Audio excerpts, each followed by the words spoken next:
The May 8th, 2025 Des Moines City Council meeting is now called to order. Councilmember Harris will now lead us in the pledge. Please stand if you're able. I pledge allegiance to the flag of the United States of America and to the republic for which it stands, one nation, under God, indivisible, with liberty and justice for all. To all the public joining us tonight, there are a few of you. Welcome and thank you for attending. And for those watching online or on Channel 21, please know that we can't attend to our phones from the dais. But if you experience any technical problems, please email cityclerk@desmoineswa.gov. So let the record show that all council members are present and that Councilmember Nutting will be participating remotely tonight. All right. First up, we have a proclamation in honor of our, I guess I thought the chief is going to be here for this. He is there. Oh, there he is. Very good. I'm like, Tina's height is covering him.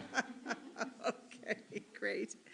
So we have a proclamation tonight in honor of some special folks that work for our city and our heroes in blue. So I can't imagine putting my life on the line daily and protecting my community. So thank you so much. So the purpose of this item tonight is to read this proclamation recognizing National Police Week, and I'd like to invite the chief up to, do you have a short? Do we need to do a motion? Not yet. Not yet? Not yet. So, so would you like, did you have a few things that you would like to say or just receive the proclamation? So, don't want to put you on the spot here, but, okay. All right. Thanks, Chief. Thank you so much, Mayor. And on behalf of the police department, thank you for your kind words. Quite frankly, a lot of times I'm the one standing up here and get a lot of the credit, but it's the men and women out there driving the cars around, going to the calls, doing the work. They're the ones that deserve all the credit for your police department, the level of service and the public support we have. So I do thank you very much. More importantly, I thank the men and women that are out there in the street. Thank you. Thank you. All right. So we'll have a motion and then we'll open for any comments from the dais. So do I have a motion? Councilmember Mahoney. I move to approve the proclamation recognizing May 11th through the 17th of 2025 as National Police Week. Second, Deputy Mayor Steinmetz. Any comments from the dais tonight before we read the proclamation? Councilmember Mahoney and then Councilmember Nutting. Chief, please pass it on, or if you get this recording, pass it on to your officers and your staff, because everyone on that team does really well. I think the job you do isn't appreciated at the level it is. And I'll use an example is at 2 or 3 in the morning when everybody's safely sleeping, your boys and girls are out there doing what it is so we can sleep safely. You put your lives on the line before us, and it's been a pleasure to work with all of you. I've met the officers. I think the persona of the police and back in the 90s and even the early 2000s here, the dynamics changed. And the high level of professionalism, sympathy, empathy, and all of the other things that come with a job, I think when you hear about it nationally and how police are portrayed, your team has provided a different type of empathy, a different type of way the position should be held. What now I think is the way it has to be done.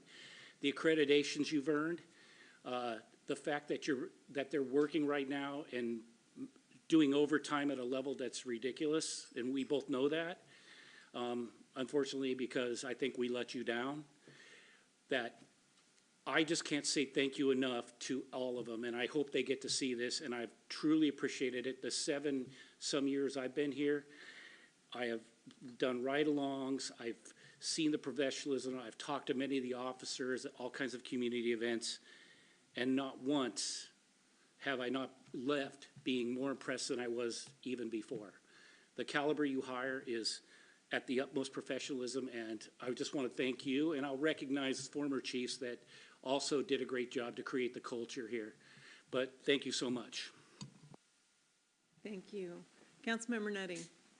Thank you, Mayor. I really don't have much more to add to Councilmember Mahoney's, other than the fact that we have got a great force, and the fact that through all of our difficult times, we have been able to maintain our own shield and maintain our accreditation and maintain the level of service that we have.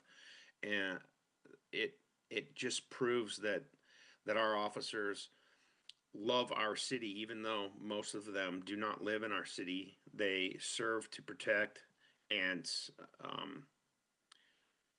they're just a great team. And I can't say much more. This is well deserved. And thank you, Chief, and thank you, the entire police force and their supporting staff. Thank you. Deputy Mayor Steinmetz. Yeah, I echo a lot of what's been said. I just think the willingness of anybody to take a position as a police officer and, you know, put themselves on the line on a regular basis, and at 2 a.m. Or whatever time of the day is really just something that needs to be appreciated by the community. The fact that this police force is providing the level of service that it is, despite the budget situation that we have, despite the overtime that people are being required to work, I think is outstanding. And, you know, as you know, professionally, I see a lot of police reports. And I can tell you that every time I've seen an interaction with the Des Moines Police Department, the level of professionality with which this is approached, and that's not just the accreditation and the other things, it's actually the way the officers interact with the public. Professionalism, care for the community, and empathy for the situation, I really think needs to be appreciated more. So thank you, and please pass that along to everyone. All right.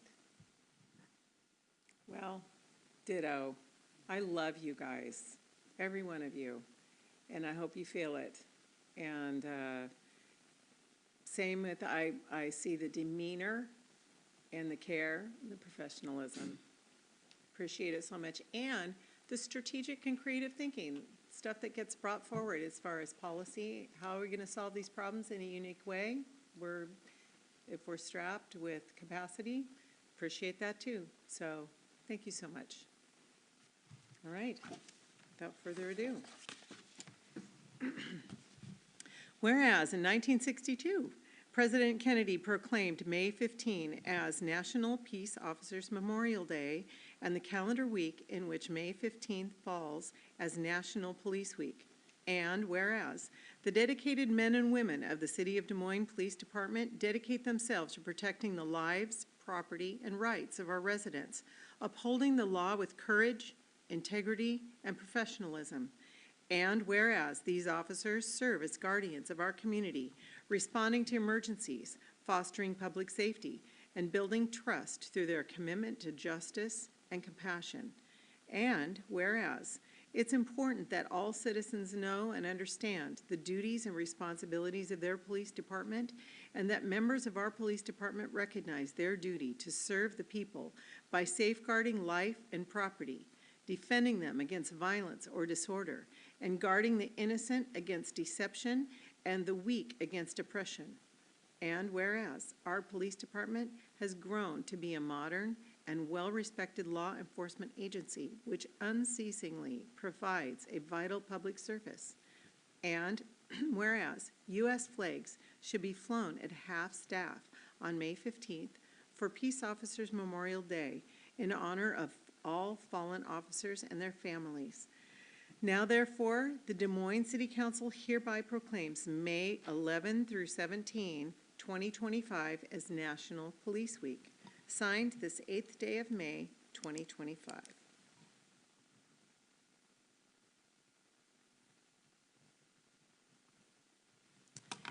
And if we'll all come down, pardon? Oh, thank you. Thank you for that. Okay, we've got a motion and a second on the table. We've had discussion and comments. All in favor, raise your right hand. It looks like it's unanimous, 7-0. All right, thank you.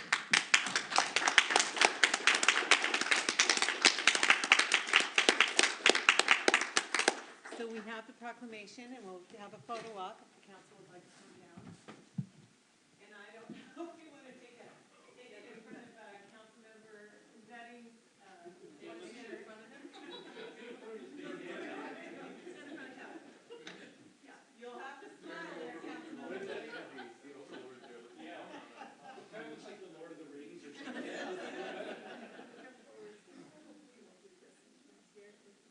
So, okay, you have to tell us where it stands, guys. Our second Jeremy there is kind of a little bit consensus. Let's see. Chief, how do you want to do it here? Okay, well done. Great. Thank you. Thank you.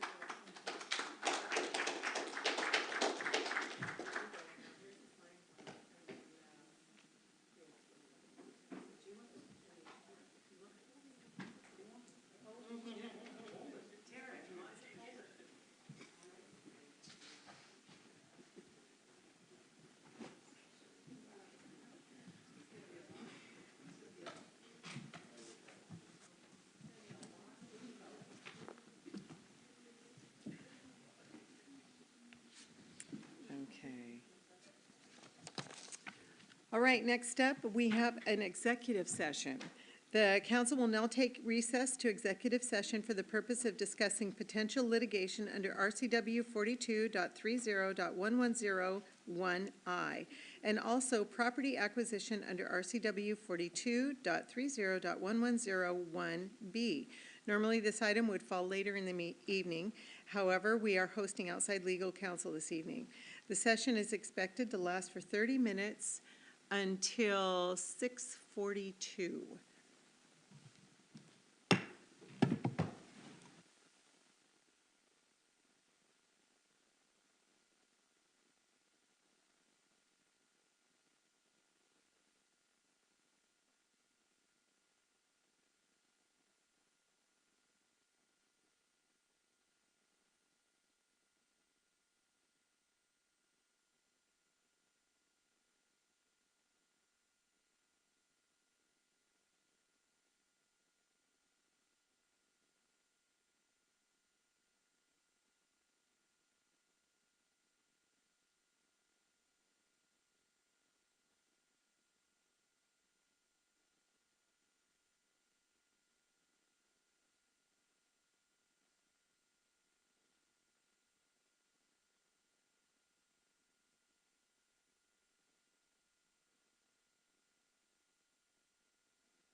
The city council business meeting is now reconvened.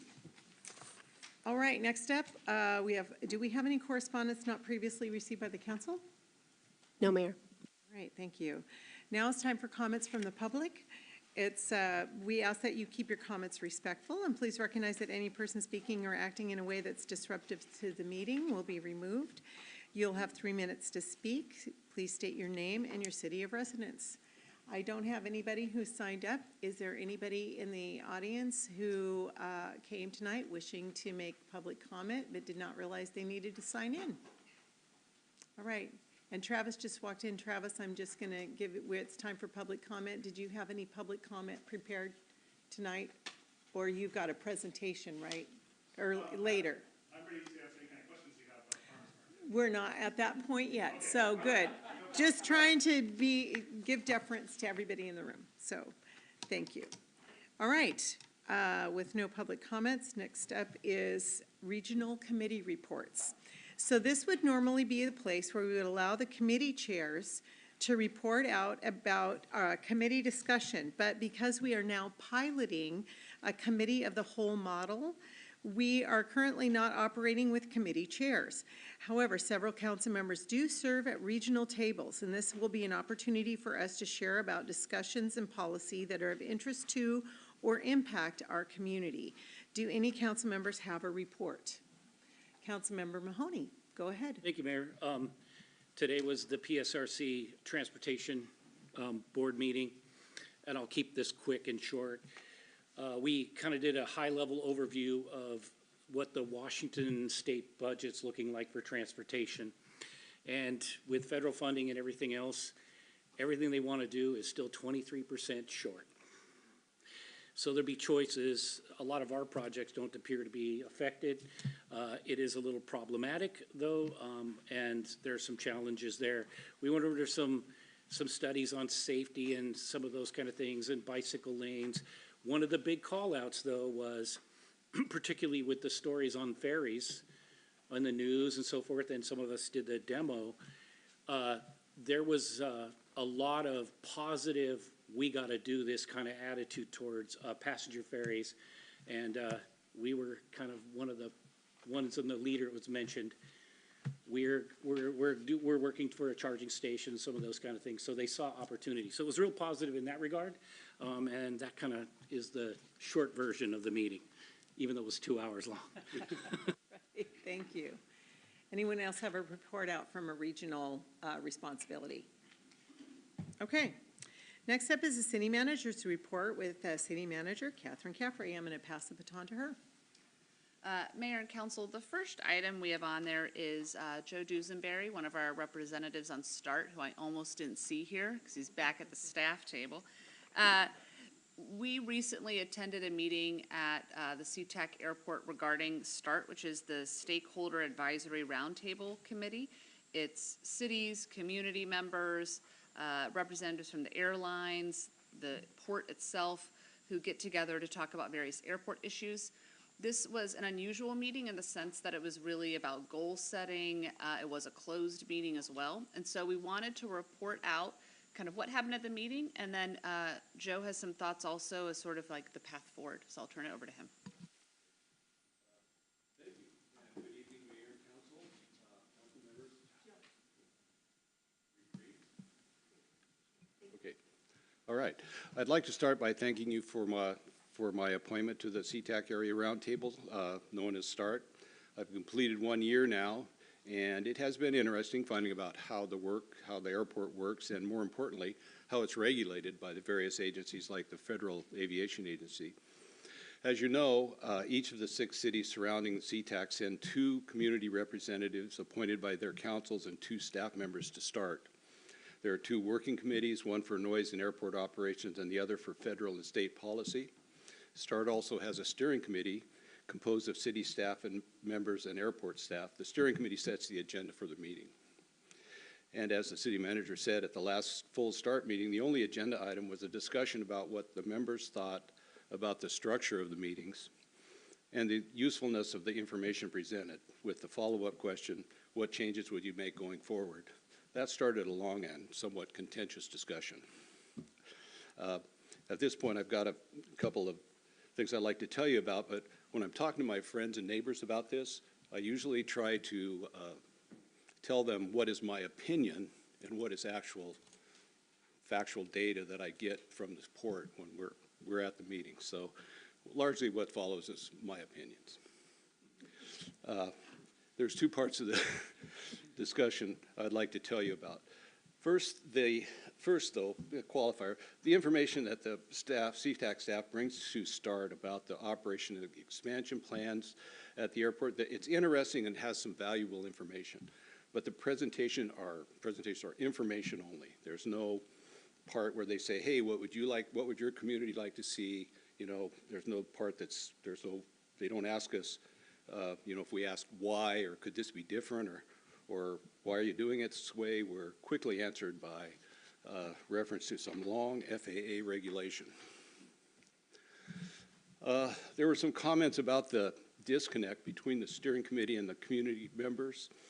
The community members felt that they only heard what the steering committee really wanted to bring to the full meetings. Frankly, I agree with that, but I think this disconnect is much as on our end here in the community as it is at the START. Outside of a small circle of friends and neighbors, who are probably tired of hearing about this now, I don't really interact with the community. I know that council has authorized the formation of a community airport committee. I would suggest that the council seek out members for the committee that would be willing to go out into the community, to the service clubs, the condo associations, the community clubs, tell them about the START and the operations at the airport. I believe the benefits would be more information in the community about specific things, like how the flight paths work, but there's a lot of questions about that, how to access the noise complaint system, keep the community informed on the scope and pace of CTAC's expansion plans, and they're large, and provide realistic answers to questions like, when will the airport reach maximum capacity? I hear that all the time. And when and where will another airport be built? I hear that all the time. Provide updates on where air quality monitoring is and the progress of another important study for us, the FAA's reassessment of the noise boundary, what they call the DNL 65, or their Part 150 study, and to get inputs from citizens. And actually START has, and this airport staff have an ample collection of PowerPoints. We've seen literally dozens of them that are available for that kind of outreach. The second part of the discussion I want to tell you about is the disappointing start to the project to repair failed port packages, the sound packages, and I know you've all heard about that. The Port Commission authorized $5 million to do extensive surveying to see how many failed installations there are and to set up a pilot program for the repairs. I believe their intention, staff's intention, Commission's intention, or hope, was to find enough failed packages to qualify, you know, to turn on the FAA spigot and get some FAA money. The net result of this expensive effort, funded by King County taxpayers, this was all taxpayer money, they found 5 houses, actually 3 of them had been found in an earlier study, that would qualify for sound package repairs. And the biggest hurdle is that the FAA rules, extensive rules regarding what repairs are allowed, and their absurd noise levels that are required to even trip, you know, qualifying for the repairs, just make it impractical. It's kind of a wasted effort. In my opinion, the council should engage with the Port Commission, elected to elected, and advocate for an ongoing local program that addresses noise reduction issues in the airport communities, a program that does not rely on federal funding. Excuse me. No one following what is happening in Olympia or Washington can reasonably expect that we're going to get money for something like airport packages. Meanwhile, the problem persists and gets worse. The packages keep failing. If the port can allocate $5 million for a study, surely they can find some $1 million, $2 million a year to fund an ongoing program to just go and fix some of these problems. Finally, during the discussion, a community member representative from Burien reminded the group about a study commissioned by the State Department of Commerce in March 2018 and completed and delivered in June 2020. And I know most of you have seen this. The title of the report is Study of the Current and Ongoing Effects of the operation of the Seattle-Tacoma International Airport. It is not an anti-airport document. Even though I have just started reading it, it appears to be an extensive look at SeaTac and the surrounding communities. The study appears to be a guide or a plan, the goal being to maintain, excuse me, the efficient operation of the airport while protecting the airport community's ability to provide the same social and economic opportunities that the rest of the county enjoys. The study examines several areas related to environmental and socioeconomic impacts and includes over 60 specific recommendations, any one of which could have been an interesting or productive discussion item for START. But in the year I've been there, this is the first I've heard of it. This is a good example of what START is and isn't. It's a good venue for the airport staff to tell the communities about the how, why, and when of ongoing operations. I believe that we should keep this communication channel open. I think it's an important indication of our goodwill towards the airport. But what it is not is a vehicle to get concrete action on specific problems. That is going to be a political effort on our part that may or may not involve the rest of the airport communities. Hopefully, the airport community that you're thinking about creating will be a catalyst or a resource for all of you, and maybe a catalyst to help get this whole process started. And I'd be happy to answer any questions if you have any. Councilmember Harris. Yeah, I don't want to be that guy, but when you said, well, first of all, the goal of the the goal of the meeting was kind of, you know, what would happen going forward. Was there any consensus on that? No, there was actually quite a discussion about consensus. And as you know, one of the main tenets of START is, hey, we all have to agree. And there were several people in the room that said, if that is the way it's going to be going forward, nothing is going to happen. So you're saying regarding the actual body itself? Yes. Yes, there's no consensus on consensus. That's what, yeah. So, like, what is it? Just, you know, next meeting we'll you know, go back to it again? Frankly, and the city manager may have some comments on this too. Frankly, I think it was much more of a discussion than the airport staff was expecting. Okay.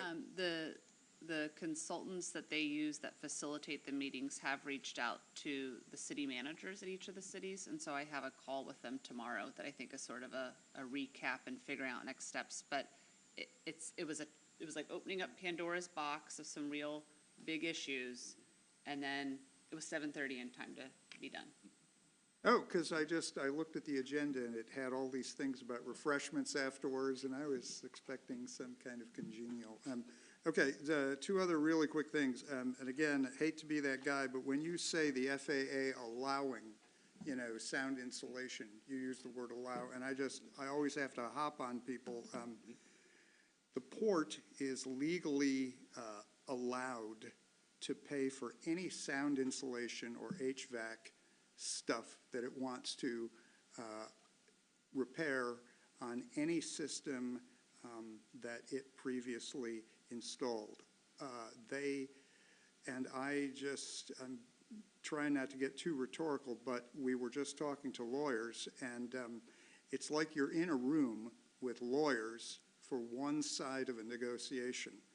And their entire position has been about reimbursement.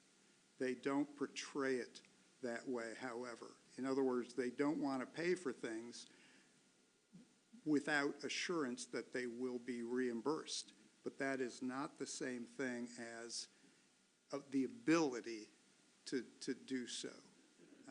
And if I could just convey that going forward, people should talk about what they can do, given their incredibly deep pockets, versus what they would like to be reimbursed for down the road. And with that, thank you so much, sir. Noted. Deputy Mayor Steinmetz. Joe, thank you for your candor. It's appreciated. I just kind of wanted to follow up your suggestion of an annual amount with the port putting it forward without trying, for the sound insulation replacements, things like that, is that coming just from you? Was there any discussion about that? Was there any indication that, okay, maybe the port could use this as a pretty good way to sort of help their help their identity in the community? Apparently, I heard about it. Apparently, the San Francisco International Airport has a program like that. And after, at the social hour afterwards, I talked to the two people that were in charge of the airport's program, and as it is to date. And I brought that up, and they said, well, it's a matter of funding, and they said, and the one person appeared to be quite knowledgeable. He said, yeah, they fund that with revenue from their concessions. I don't know, Councilmember Harris knows much more about how there's various revenue streams that all add up to a little over $1 billion a year, but some of them are quite restrictive on what they can do with that money. So I would imagine that, but again, going back to it, it's hard to imagine that somewhere in there they couldn't come up with some sum of money and just have people get on a list and just take the first 10 every year and go fix what is wrong with their sound packages. The problem is, and this is where the FAA comes in, that the most common, when they did the survey, the most common failure was in the sound windows. And as you all know, we all have double windows. Some people have triple windows now. And over time, those seals fail, the windows fog up, and the program considers that a warranty issue. We're not going to pay for that. It's a warranty issue. Another thing that really helps sound in a new construction or even retrofitting an old construction, storm doors. But if your storm door is broken and you just want to get that replaced, now that's a warranty issue. So by restricting what they will actually fix, like Councilmember Harris said, it's ventilation, fans and the ventilation system and things like that, they're taking out of the equation the things that most often fail. So, Thanks. Any other questions? Councilmember Harris.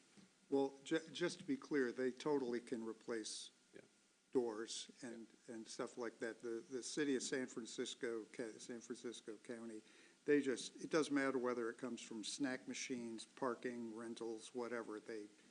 They find the money, and every year they just, put some money into a fund. And that was the hope with the state legislation last year. The 2020 study you mentioned just was very, very I understand, noted, but frankly, the staff people that come to start are not going to do that for us.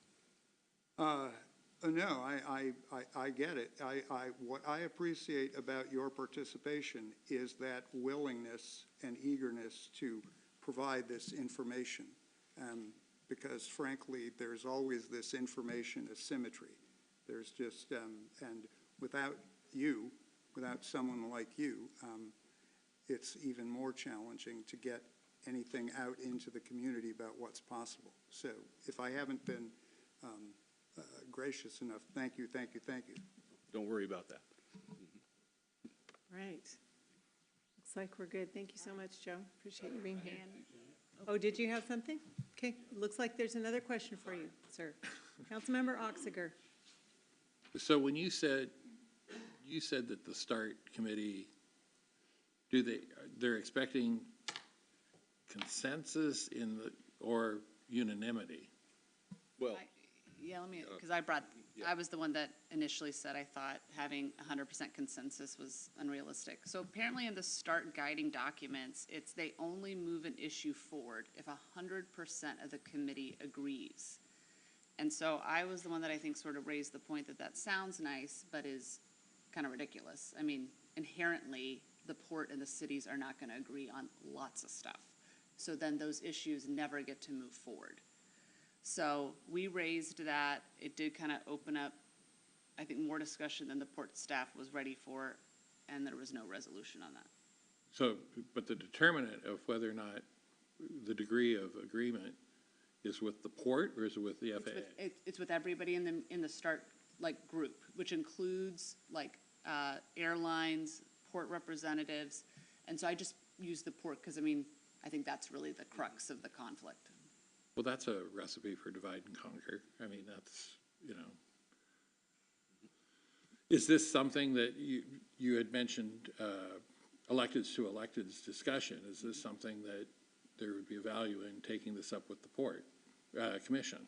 Potentially. I mean, I think during our social hour, I talked to some of the port staff about sort of what's the future of START given Lance's departure as the managing director of the airport, because my understanding is this was really kind of his brainchild, and the staff are pretty open on they don't even know what the future of the group is. So I think before electeds talk to port electeds, it'd be good to sort of see what's going to happen with this committee, but there may be a time where that's helpful. Thank you. All right, thank you. Okay.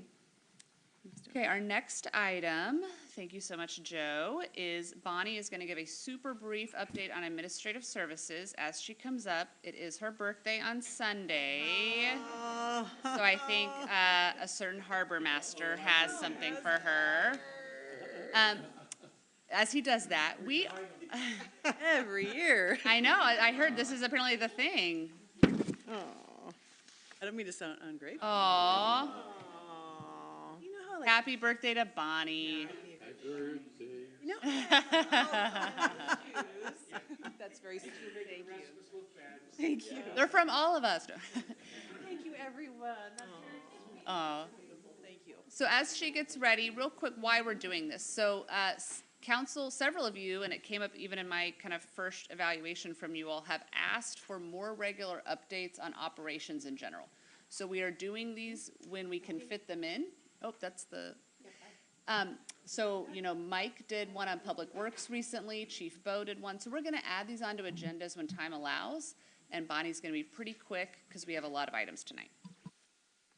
Yes, thank you, Catherine. Mayor, Council, good evening. I'm Bonnie Wilkins, the Director of Administrative Services, and I will talk super fast and go through this super quick. It's not working. Sorry, next slide, please. Or give me, oops. Okay, great, thanks, Tara. Okay, the Administrative Services Department is a small but mighty team of 6 who serve both internal and external customers. We are oftentimes the ones who customers interact with first, and here's a very high-level overview of some of their duties. We have a communication and community program analyst, a City Hall office specialist, which was key in getting our doors open over in City Hall Suite D. She's great, as all of them are. Our admin coordinator, our deputy city clerk, our city clerk, and myself, the Director of Administrative Services. Let's take a look here. Next slide is an overview of the Administrative Services Director role.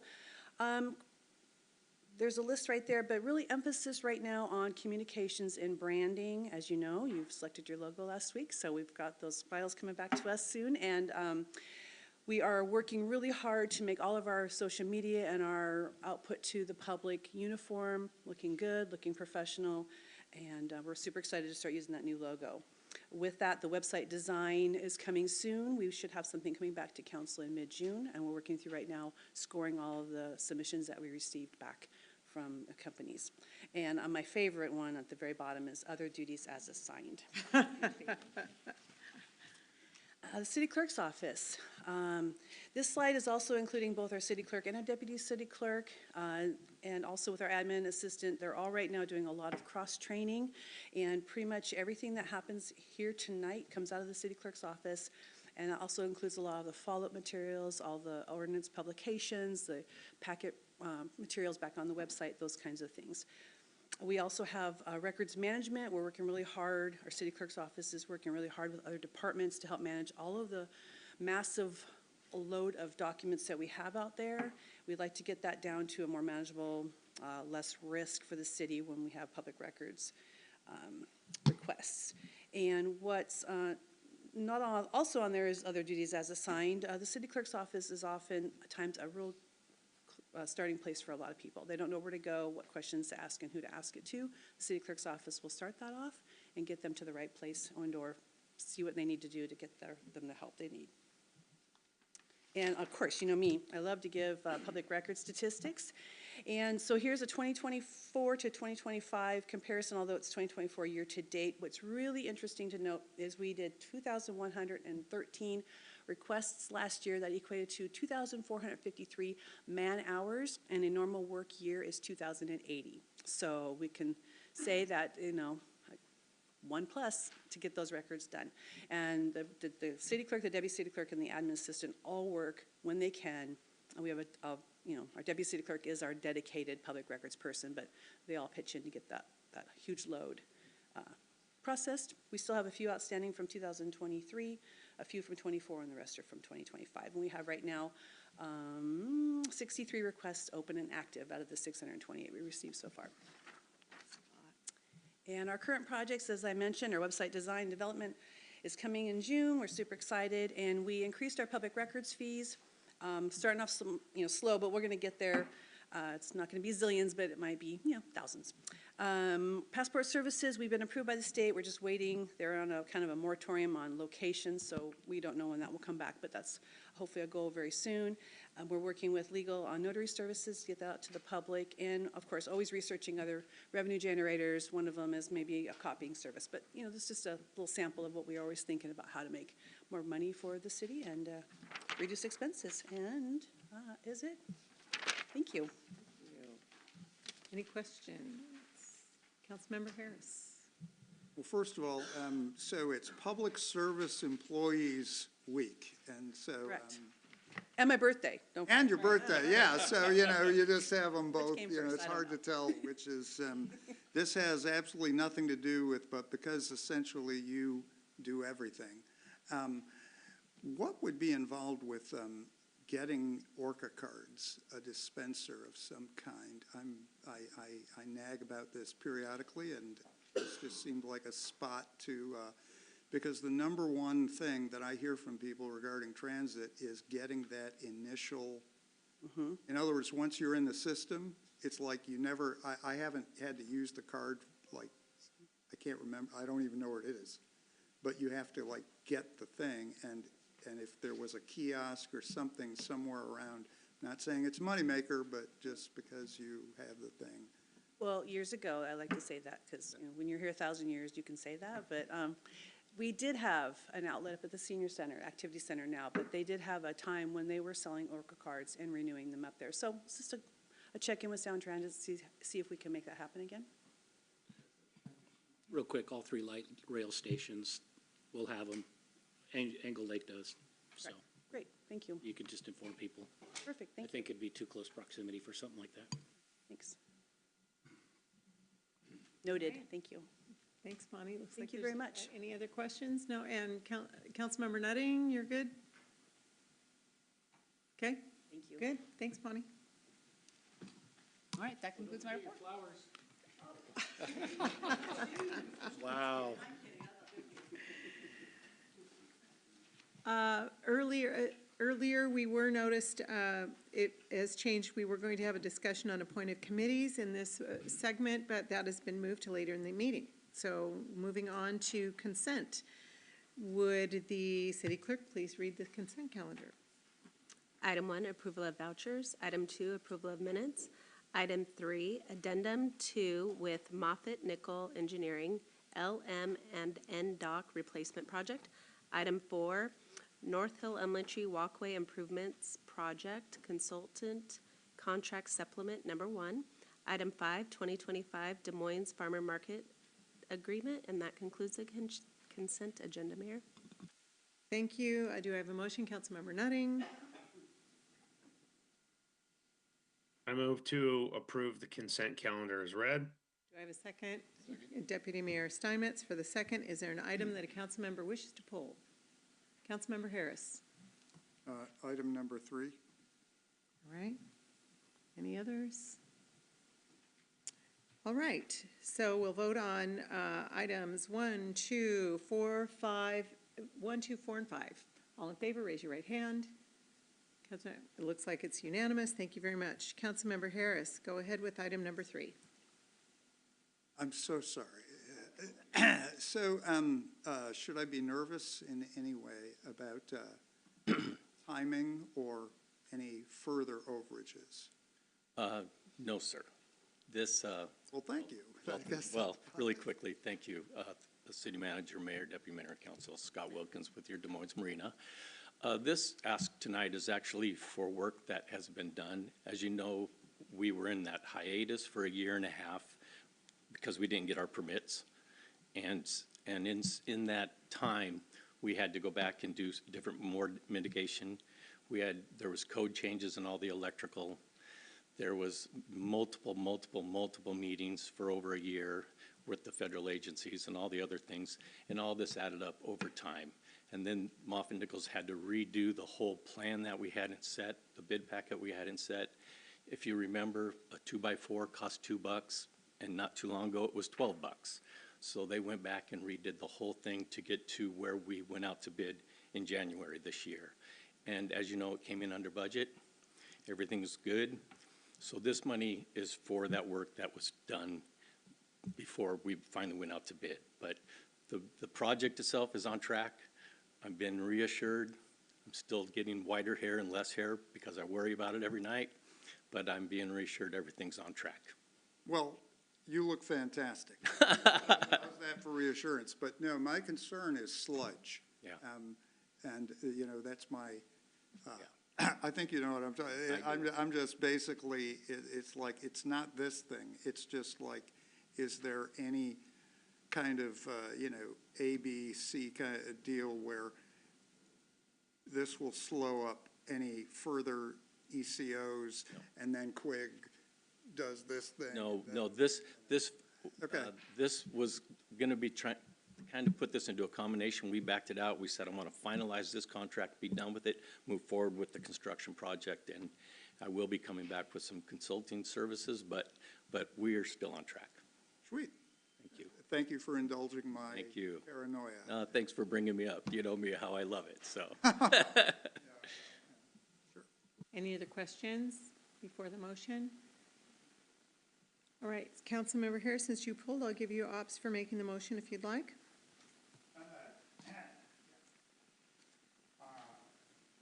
Press the button. I move to approve the addendum with Moffitt Nickel in the amount of $74,251 even for design and permitting of the LM&N docks replacement project and authorize the city manager to sign the addendum substantially in the form as attached. Do I have a second? Second.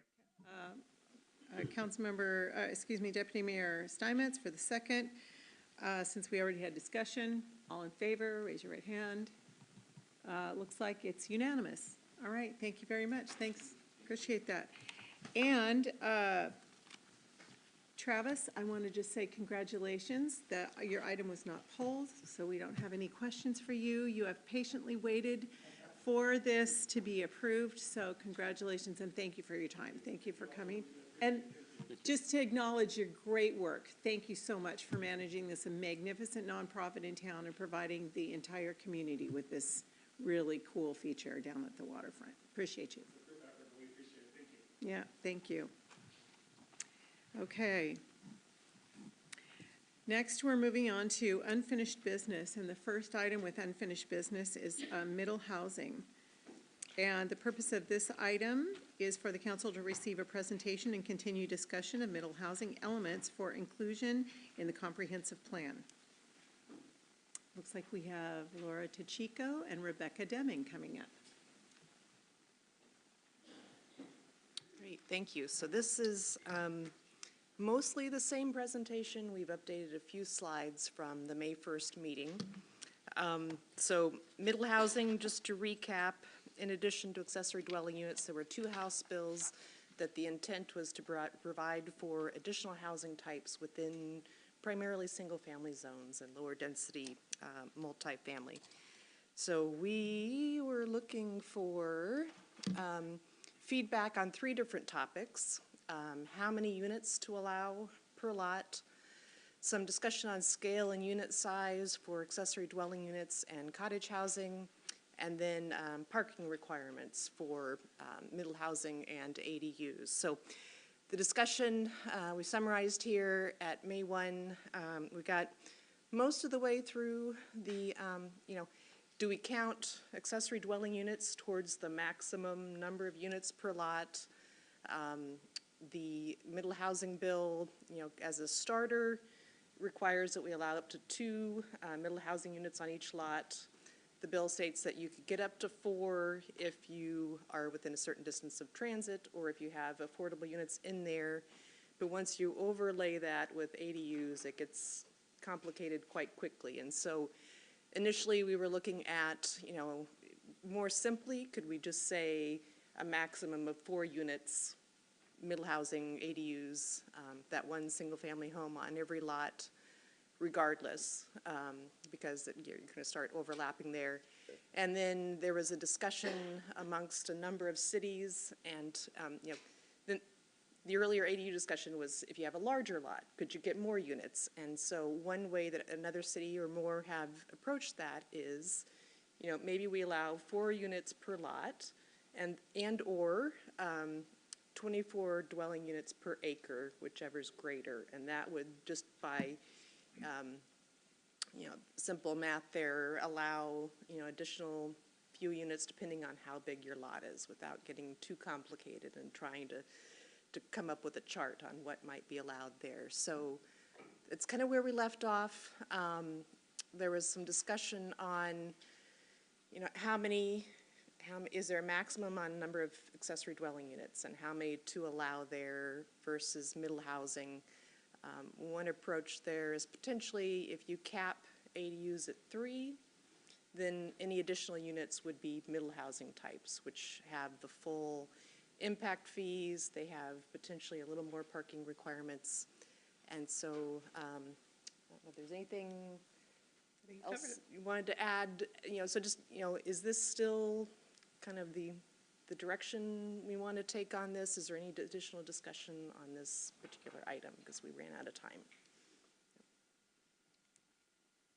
Any questions? Councilmember Nutting has his hand raised. Go ahead. I just want to reiterate that no matter what we decide, that the building codes and setbacks have to be met for the ADUs and other dwelling units. Correct. So they would still be subject to the same setback requirements. So what we're talking about are maximum allowed units. It may be that lots, just depending on their size and configuration, you may not be able to feasibly fit that many, but yeah, you'd be still the Correct. Same setbacks as what your single family zones would have. So if you could not meet, the setbacks desired to your backyard to the PL and your front yard to the PL, that even though we allow 3 to 4 dwelling units, and your side setbacks, you would not be able to allow 3 to 4 ADUs on your property. Correct. Not within those setbacks. Correct. Okay, perfect. Thank you. Thank you. Deputy Mayor Steinmetz. Yeah, I think I read that the governor signed the parking bill today, so now that will become law. Can you give us a kind of a quick overview of how that's going to affect? So we will hit that one a little later. And so Okay. you must have checked later than I did because I checked late morning and it was still pending. So that's news to me. So that You might did. just happened. So that will make our discussion later a little simpler with less what ifs. So great. And then just the only other thing I would add is I'd still like that configuration of 4 units, ADUs and or middle housing, and multiplying that out by acre. I think that allows a certain level of flexibility given the differentiation we have in the city and the size of lots, while meeting the requirements that we have to. Is there consensus on that approach? Or, Councilmember Nutting. Yeah, I was just going to give my consensus on the ADUs per acre is gonna make it more simpler and easier for our staff to figure out. So my question, a little clarity here, ADUs per acre is only like 3, right? 3 maximum, 24 units per acre, but 3 of those can be ADUs, but that is included in the 24. That's where we left the. Right, and then Deputy Mayor Steinmetz, what did that mean, what you just said? Mine was number of units, whether it's middle housing or ADUs. That's It's the just maximum per acre. 24, okay. 24 per acre or 4 per lot. No limit on ADU is what you were suggesting. So middle housing or ADUs? Middle housing or ADUs, but I think that my preference would be to limit ADUs, I think, yeah. Okay. Councilmember Grace Matsui, and then we'll go to you, Councilmember Nutting, for your second time. Thank you, Mayor. Yeah, I think this was just like at the very last wire of when we were having our discussion last week. Gosh, that seems like forever ago.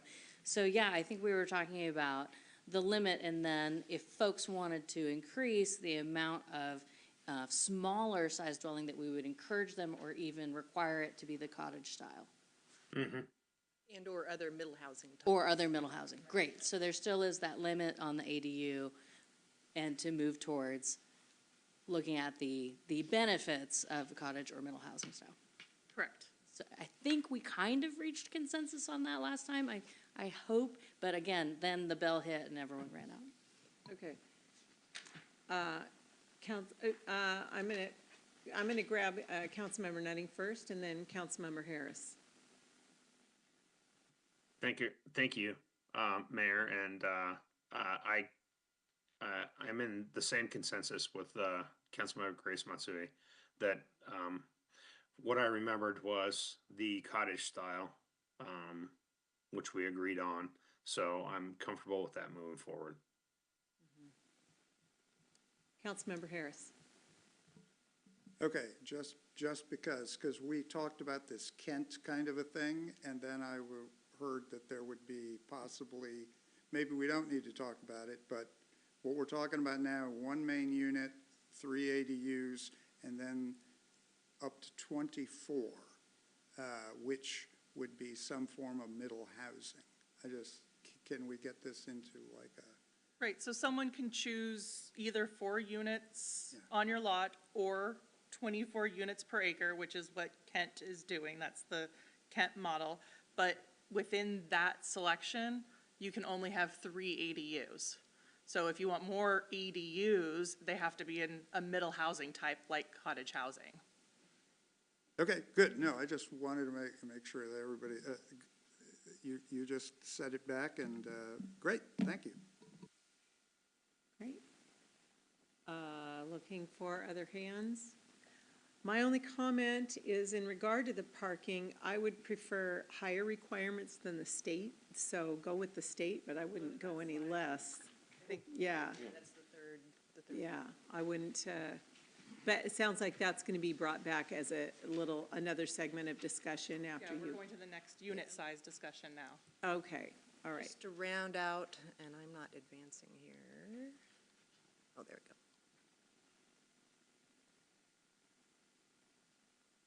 We got most of the way through this discussion, the slide deck. Oh. So as we're talking about, and cottage housing is a type of middle housing. In terms of scale, the intent in size is that ADUs are the smallest, then middle housing, which includes cottage housing, and then single family. So both middle housing and ADUs are typically smaller than a single family home.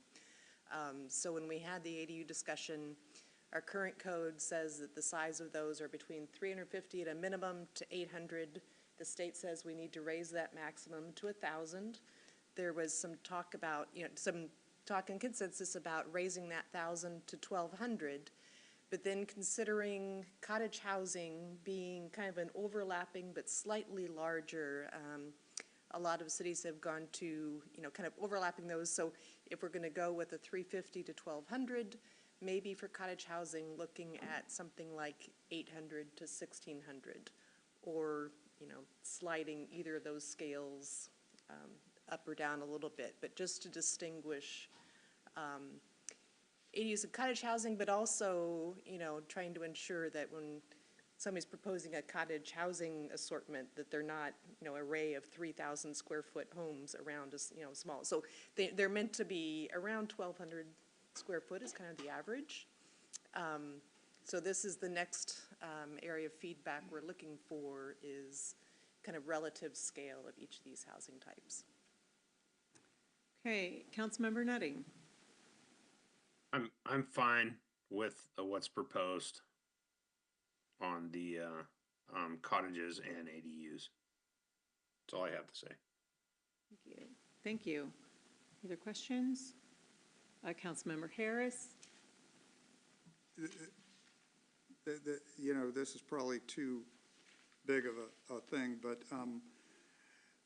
this strikes me all as, you know, you're beta testers for, you know, something, right? I mean, we get to vote for this very noble thing, and then you're going to have to operationalize it, all of which is to say, if it turns out that some of these things are not exactly like, how much work, you know, would it be to unwind this, adjust it in some kind of way that,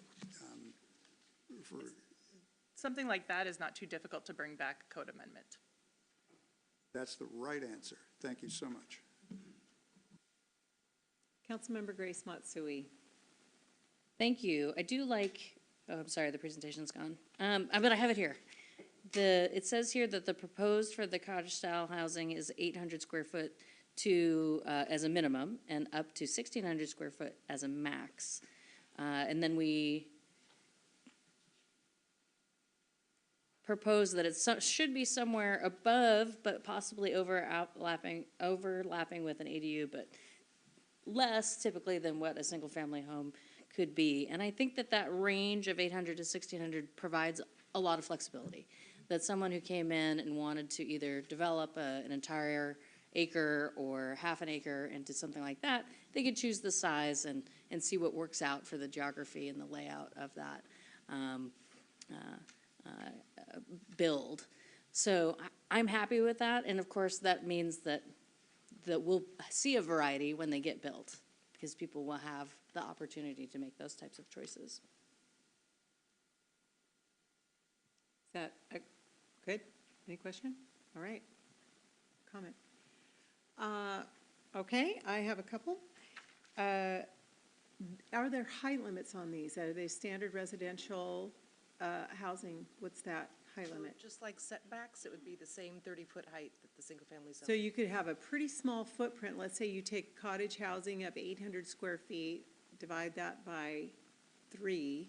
If you get 3 stories, you can have a bunch of tall, skinny houses, right? And Fit it within 30 feet.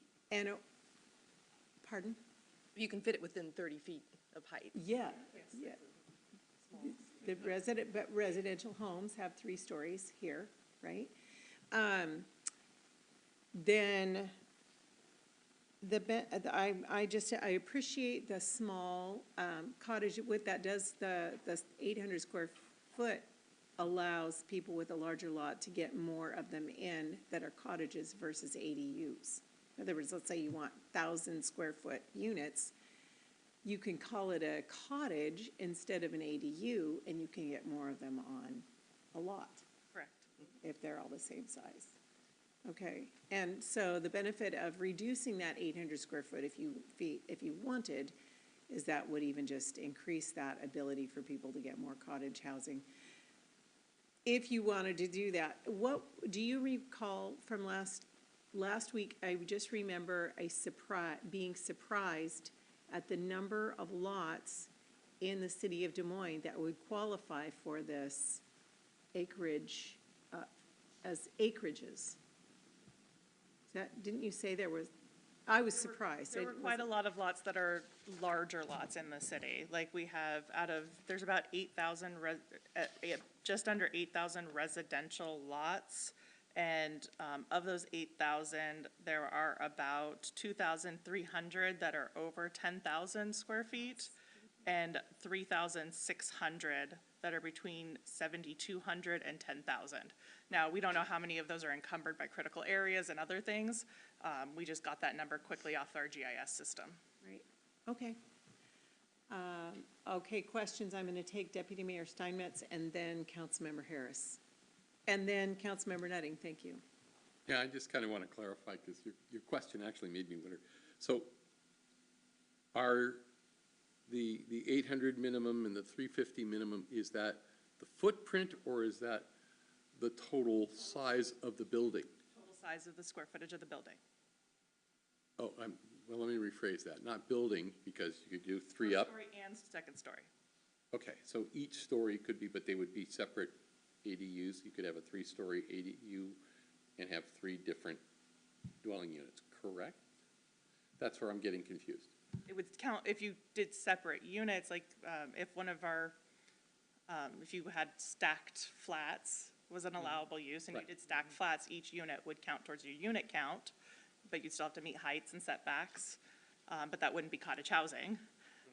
So cottage housing are separate individual ones, but if you had 100 square feet on each floor and you had 3 floors, then it'd be 300 square feet. Okay, that's what I was trying to understand. I think I got it. It's math. Yeah. Councilmember Nutting.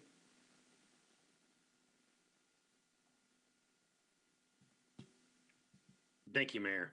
I just want to reiterate, I appreciate your study on how many lots could possibly be affected by this.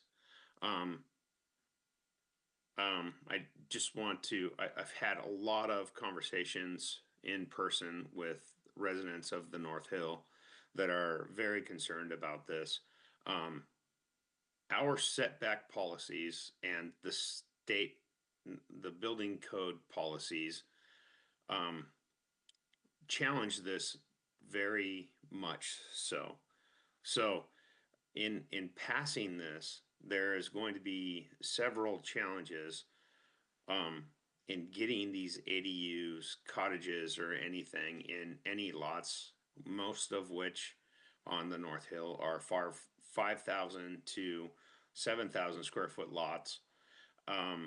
So I just want the people that live on the North Hill to know that this is going to be a challenge to put several lots in because of the building code setbacks, putting extra dwelling units in the backyards of people's houses. It's going to be a challenge. So we can pass what we need to tonight and talk about it, but it ultimately leads up to the building code and what our setbacks are and what kind of units can be within those setbacks. So that's all my comments, Mayor. Thank you. Thank you. Councilmember Harris. This is probably a really stupid question, but is 800 square feet strictly structure? Or could it include courtyard? If you have cottage housing, it's typical to have the little cute things and then you have a little courtyardy thing. It is not including the open space and courtyard. It is just the structure. So you couldn't cheat and do a 600-foot thing and then, to try to get in a couple of, okay, all right, I'm just, thanks. All right, any other questions? No, she's good. All right, I'm looking. Okay. Do you feel like you have do we have one more theme? On the size. Yes. Okay. Then we're going to go to parking.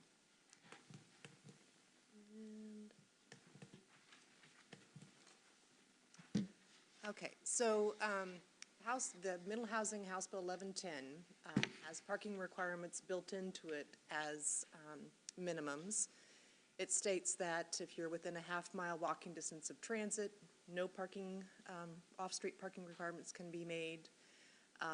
Cities can allow up to 1 parking space per unit if your lot is up to 6,000 square feet, up to 2 parking spaces per unit if your lot's greater than 6,000, and then do not have to reduce any of the parking requirements if you're within a mile of SeaTac Airport. So that's kind of the starting point. We have to do at least that. And as we just found out, Senate Bill 5184, which has been on the governor's desk, if that's signed, for a city of our size, we do have 3 years to implement all of it, but there are requirements in there for residential and commercial developments that are, that we cannot, that are even smaller parking requirements than what House Bill has. So, one of the directions we're looking for is, do we start with what's in House Bill 1110, or knowing that this is coming down the pike, going to the requirements that are in 5184. And so that states that if the dwelling units are under 1,200 square feet, no parking can be required, no more than 1/2 parking space per multifamily units, and no more than 1 space for single-family homes and middle housing. So the question is, do you want us to go with the most restrictive between the 2 bills now, or some other mix? Councilmember Grace Matsui, and then Councilmember Harris, and then Councilmember Nutting. Thank you very much. I am looking to see if there was confirmation that the governor has signed Senate Bill 5184, and I'm not finding it right off the top of my head.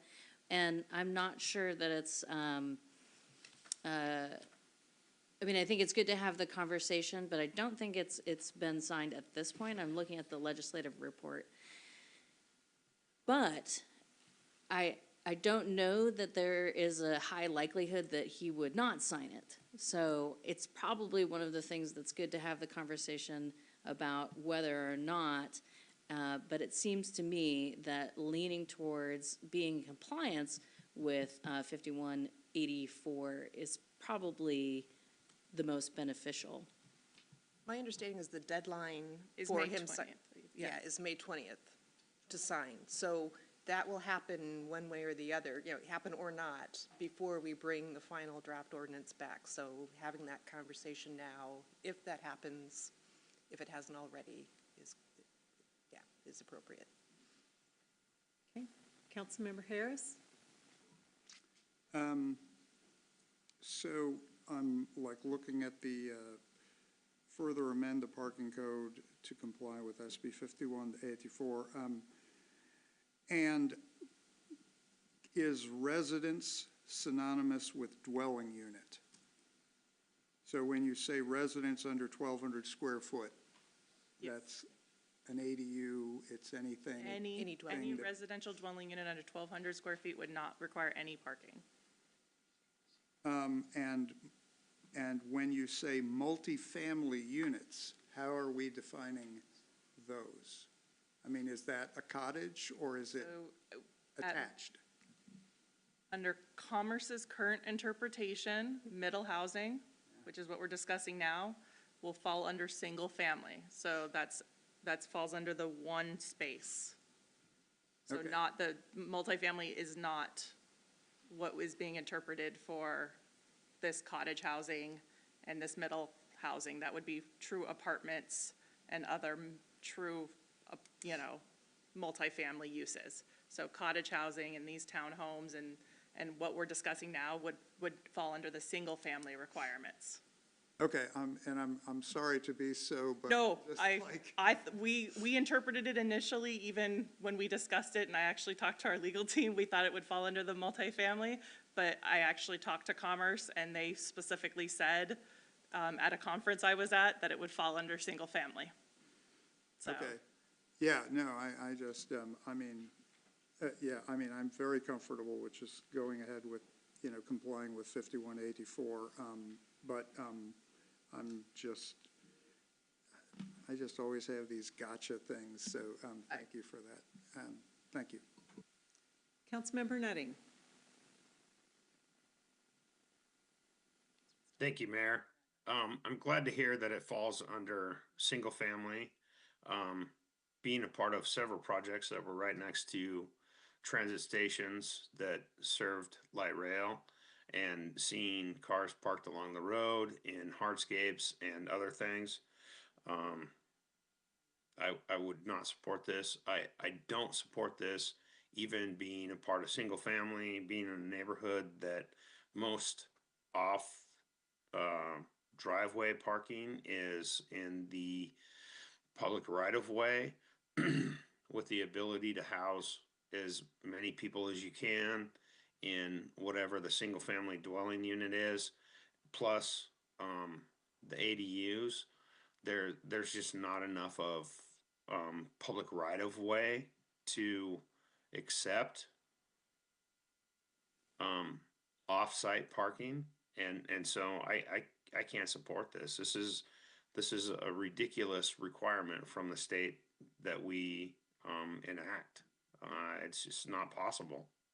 So those are my thoughts. Thank you. Councilmember Harris. In large part, I actually agree with Councilmember Nutting. I find this discussion to be like almost a Sophie's choice, or Solomonic, it would be more apt in that there needs to be a much more 360 discussion of, because the parking, it's got to go somewhere. But it's just my support for SB 5184 is because you have to start having that discussion, and I guess then you have another discussion. But his points are all extremely well taken. Thank you. Councilmember Mahoney. So 5184 is signed. You said we had 3 years to accomplish that? Correct. So if you picked a different parking standard now, we would be back in 2.5 years modifying the standards. But it allow us and buy us time concerning that we see it being probably a realistic parking problem in the future, and maybe they pull it back some or something like that. So we start with something with a more maximum parking, with the idea that we can work, like future councils would be able to work backwards to, if the law upholds itself later. So would that be more of a recommended buy in time? Like, I am very concerned about parking and access and a lot of other things that'll occur in some particular neighborhoods is my primary concern. You could. I don't think it's going to get pulled back. The votes on that were very, So you, I don't think the legislature is going to change so my, the legislation in our favor. so, yeah, so. If not, it's going to get stricter, if anything. Okay, so my question, that's why I asked, is it better to buy time, or in your opinion, as somebody that's, your team's gonna have to execute this, or just go ahead and do it, even though we don't like it? Right now, we're not suggesting to make the changes wholeheartedly in the bill. We're not going to come, because this current plan is only dealing with the residential. We're not making changes to the whole parking code right now, so we're not even coming back to you and making all of these commercial changes. So all we're discussing, which you guys were having a big debate at the ADUs on how much parking, so that's why we're only having that discussion now, because half the council wanted to reduce parking with ADUs anyways, and so that's why the discussion is here in the first place, is to try and figure out what that middle ground was. And so that's the only reason we're here having that discussion, is what makes sense. So where it makes sense, if we were to take both of the strictest of both worlds, the way I see it is, would be no parking under 1,200, no parking within the half mile of the airport, which we have to do, and then 1 space per unit for anything else. And so that's where we would be at if we took both bills. So we could subtract the no parking per 1,200, but then I need to know where we would be at. Correct? That's what I would take as the. Right. but then we'd be back to, we could only require one space still per unit for lots up to 6,000. And then but we could then require 2 for anything over 6,000. So that would be the difference. Okay. So there's not a huge difference to get from the 1 to the 2. Okay. Okay, so, Councilmember Nutting and then Councilmember Harris, I think. Did you have something to say, Councilmember Nutting? Yeah, I can't support anything Sorry, not transit. that, does not allow any parking. So, if we have to allow some parking, I just can't support, I can't support not having any parking stalls for that. Okay. I need to correct myself. I said half a mile from the airport. I meant half a mile from transit.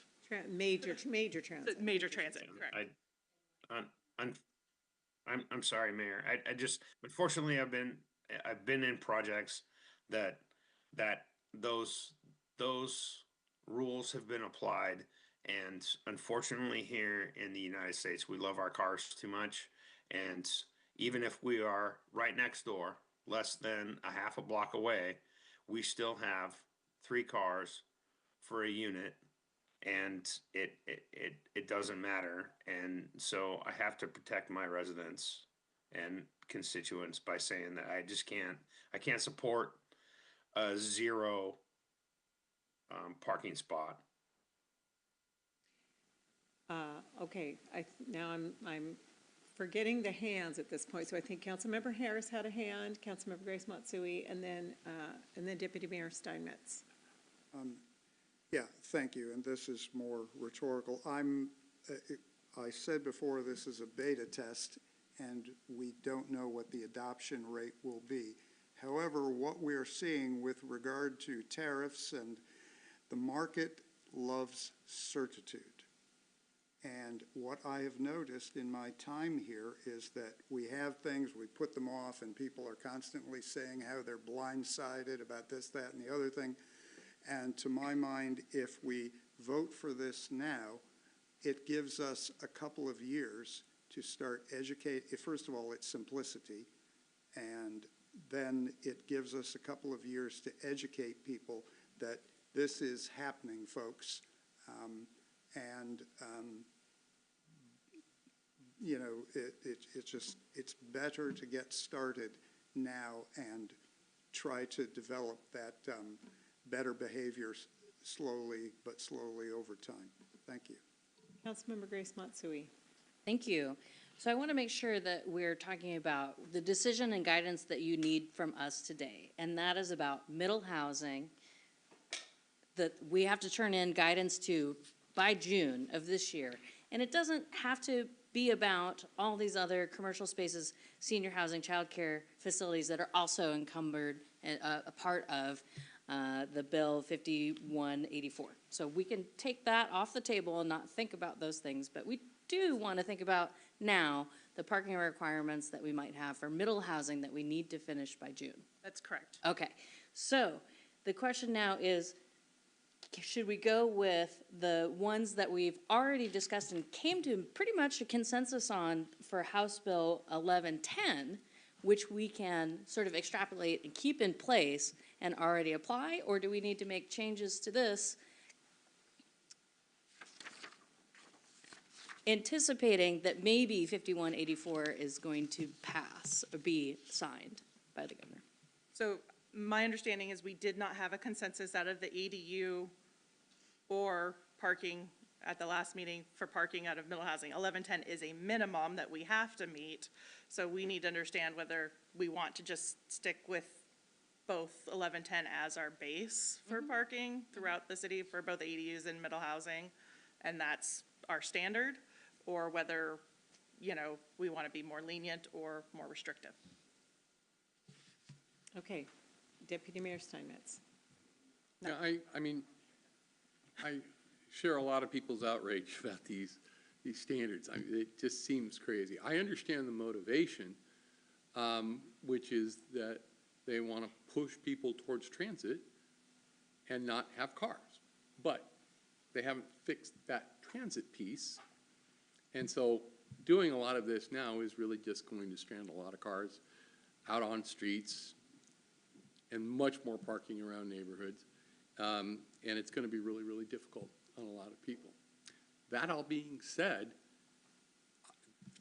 5184 has been signed.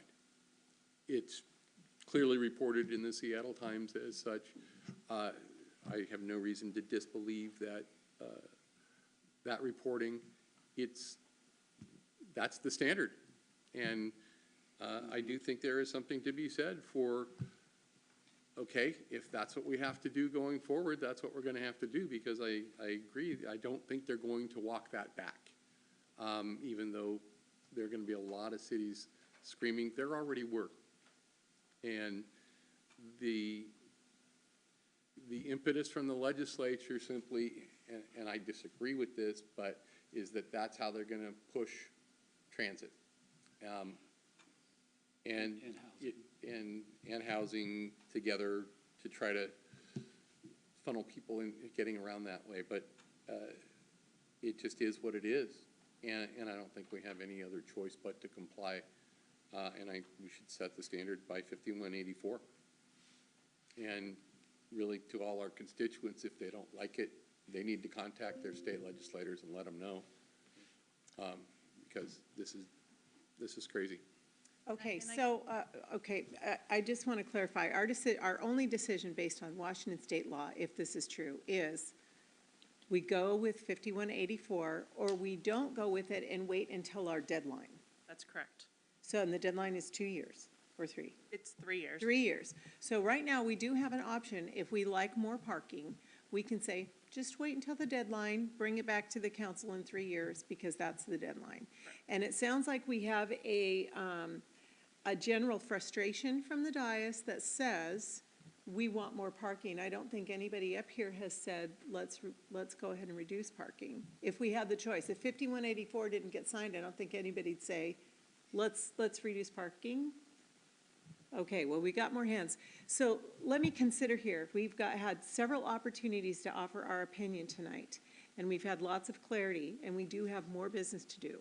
So if it's essential to the discussion, and take the temperature of everything you've heard, and I will call on you. So Councilmember Grace Matsui, and then Councilmember Harris. Thank you. I appreciate it. I am in the favor of more leniency when it comes to choice, developer choice, to put in parking or not put in parking. As I said in one of our earlier discussions, each parking spot is $7,000 to $15,000 of just concrete that could be a lawn, that could be a garden. If we decide that we want to have a certain number per residential parcel, I can go with the majority. But I also think that we can offer it as a choice to the developer or builder to say, you can go with lots of parking if you want, or you don't have to. Because I think the intent of many of these bills is not to increase transit ridership, it's to increase the amount of housing that goes in that is affordable, so that folks can get into smaller units that they may not previously have existed, so that they can bring down the average rent, which in this city is really, really high. I mean, we're seeing folks trying to get a one-bedroom apartment for close to $2,000. But if we increased the inventory of smaller homes, then those prices would go down, and we would have folks that were able to live within their means. And so I don't believe that parking is the issue, but we're getting hung up on it, because I think the point that we're trying to get is more residents coming to Des Moines, more people who contribute to the economy in Des Moines, who buy things here in Des Moines, who put their kids in school here. And then developers can look at us and go, hey, guess what? Your city's growing. Maybe we will put in a new grocery store downtown because you're increasing your population. Thank you. Thank you. Councilmember Harris. Thank you. This conversation went in a funny direction. Every person that I have talked to who has been stymied in developing some kind of ADU deal does not want or need more parking. It's a project killer, okay? they want to establish a multi-generational compound kind of a deal. I've got a list of like 11 people within the core, 223rd, the micro farm area that I talk about. A gentleman came here last week and shook my hand and was like, he really thought this was done and dusted. But the fact is that, I fully appreciate the concerns that people might have in areas of smaller geometries, but that flexibility is the only way that these kinds of projects pencil out. And I think that word flexibility is extremely well chosen. And again, this is limited to this subset of dwelling spaces we're talking about now, and I don't want it to, people to make it out to be more than what it is. And, anyway, I think it will actually be a boon to the people who actually want these kinds of, ADU and cottage things to have that flexibility. I think I've said that word enough times. Thanks. Okay, Deputy Mayor Steinmetz, and then Councilmember Mahoney. Yeah, I think we're kind of missing something here, and that is the flexibility already exists. This is the minimum or the maximum amount that the city can require on these builds. If the developer wants to put in more, they can. And there's nothing in these bills that would impact that in any way. So this flexibility argument is not responsive to anything that's really going on. It's just, these are what the city can require in order for development. Isn't that correct? That's correct. All right, so it's just a matter of, are we going to adopt these, the 5184 limits now, or in 3 years, or transition to them? Those are the three options. Is that correct? Correct. All right. And my sense is it's the law. I don't think it's going to change. I think we may as well bite the bullet and at least provide a certain level of certainty for the market that this is all that we can require. Councilmember Mahoney. I think there's a philosophy versus reality here. What I'm going to favor and support is as much parking as we can legally allow under these constraints. I think we have to. I think we need to do our best for that. I think what will happen is it will be a problem. Understanding the philosophy of what they're trying to achieve, I always point back to the Adriana. A lot of you, those of you who were back here, remembered there was a parking requirement and there was going to be 2 stories of parking. They argued the fact that only 20% of their residents were going to be drivers. At least this was what I was explained. And it ended, and 80% were. It ended up being reverse, and honestly, in that area, and of course around the retail space, there's no parking. It's a fight, and I'm assured that that's what will happen. So I just want to be clear that I am for the most parking we can get is a requirement under House Bill 1110. I think is the one that would favor that for now, and if we get to 5184, then we move that way and let that council decide that. Unfortunately, it'll be over a couple years it occurs, and that's when it's going to hit a lot of people in the face in their neighborhoods that they've been impacted. But it's philosophy versus reality. Councilmember Nutting. Thank you, Mayor. I absolutely agree with Councilmember Mahoney. And dealing with developers in my line of business, if they did not have to provide parking for anything, 212 units, 400 units, whatever it is, they would be absolutely elated to not provide that. So the issue comes with the fact that we absolutely have a parking problem in our downtown, in Redondo, even up on the highway. If we can punt this down the road, I'm absolutely for it. I will not support anything that does not punt this down the road and allow other projects to come into development before this goes into action. Developers would much rather not pay for parking than develop it. So that's where I stand. And another, for clarity, this is not in regard to commercial or multifamily, right? This is still, we're just talking about ADUs and homes. That's stuff going in people's backyards. Okay, I think that, so can you frame the question? I think what you're looking for is what to bring back. So the question here is, do we want to go with the 5184 right now? Correct. Or do we want to kick the can down the road? And if we go with the 5184 right now, it means people don't have to do parking.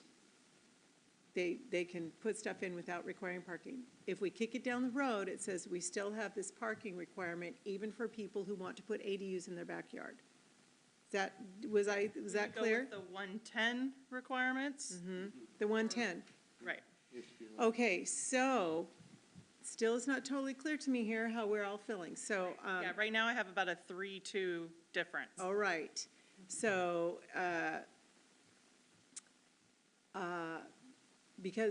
so for me, this is just people's backyards. I'm going to say no requirements. So I'm the 5184 now version, because this is just backyard mom and pop.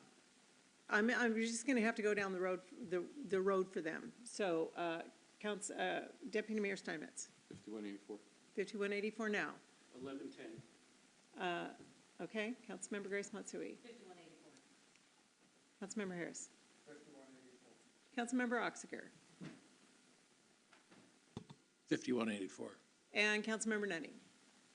I couldn't hear everybody, but kick the can down the road. Okay. All right. Does that give you what you need for this one? Okay. Do we have anything else on the parking that you want to address or ask us? Those were the three. I think the only last head nod we need is I think both bills give an exemption within the mile of the airport. But since I think we've got the majority going with the less restrictive, that we're not going to exempt within the mile of the airport, and we're going to put the same parking requirements within a mile of the airport. I think we only have 15 houses within the. No, there's up more. in It's North Hill area. yeah, it's a North Hill area. Yeah. But Okay. I think we've been keeping the same requirements within that area. So Okay. I believe if I got a head nod to keep the same parking requirements throughout the city. Okay, thank you. Thank you. Okay. So it looks like they got everything they needed here. Okay, next up, we have our appointive committee structure conversation. And this is going to be City Manager Catherine Caffrey. Looks like we have enough time. Let me look at this. Okay, looks like we're going to get through this in enough time to get the Lake Haven one in. Yeah, we should. Okay. Bonnie and I are going to sort of do this one together. This is a follow-up to what you all were presented at the March 6th study session. Okay, next slide, Terry. Okay, so to recap, we were asked to look at the committee structure. We're doing kind of a pilot program on council committees, which we can revisit at the end of the summer, see how that's going. But we were also asked to look at the appointive committees. You currently have 7, and you've added 2 more. March 6th, we proposed merging Human Services, Senior Services, and the Arts Commission. The feedback we got was to meet with the impacted groups, including the Citizen Advisory Committee, but also to sort of bring back a different proposal. So since that March study session, we have met with the CAC, the Arts Commission, Human Services, and Senior Services Advisory Board. The key things we heard were that there was some frustration or disappointment that the committees don't always meet as frequently as some of the members would like, especially some of those specialized groups. Some members were unclear about their role or felt underutilized. We have had a lack of strong staff support to these groups. The staff members that actually were assigned to 3 out of 4 of those groups are no longer with the organization, and so we need to sort of retool that. And then some members liked the idea of having this broader focus from more than just what they were on right now.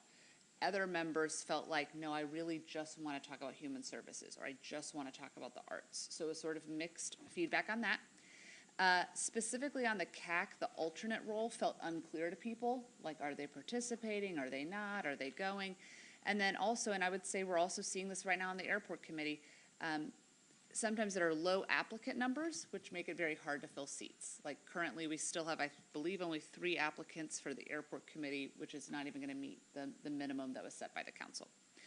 We are not recommending any changes to civil service, lodging, or police advisory, pretty much because those groups are working or are really organized by state statute how they have to sort of operate. So we're focusing on these 4. Just a reminder, you currently have 7 committees. You've added 2 more, that's 9. So you'll have the Planning Commission and Airport Committee as well.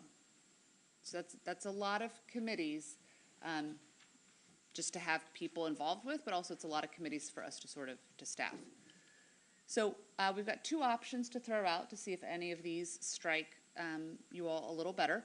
Option A is that we would expand the CAC by adding 7 at-large members that could be nominated by council members or selected via the existing process, which is where the mayor interviews and I believe brings forward recommendations for the council. And then these would be in addition to the current neighborhood representatives. So we'd no longer have the alternate position because that's very unclear to people. And so I'll show you in a minute how it would look, but we'd be expanding that group. Within the CAC, they would also have some subcommittees that would focus on some of those specialized areas. And the subcommittees would meet independently and report back to the full CAC. So what it would look like is the CAC would have 18 members. It would be fully staffed with both like a staff liaison that would help with agendas, making sure meetings are happening, packets. There would be a dedicated city clerk's office rep, which would ensure we're getting minutes, meetings are recorded, following all the rules that we should be that we've been inconsistent on. And then there'd be obviously IT staff to deal with meeting recordings. Those subcommittees that would function would really meet independently and report back to the CAC. That would be how we'd capture sort of what they're working on, and then staff would be involved with those as needed. And those groups would maybe meet intermittently throughout the year. They don't necessarily meet continuously.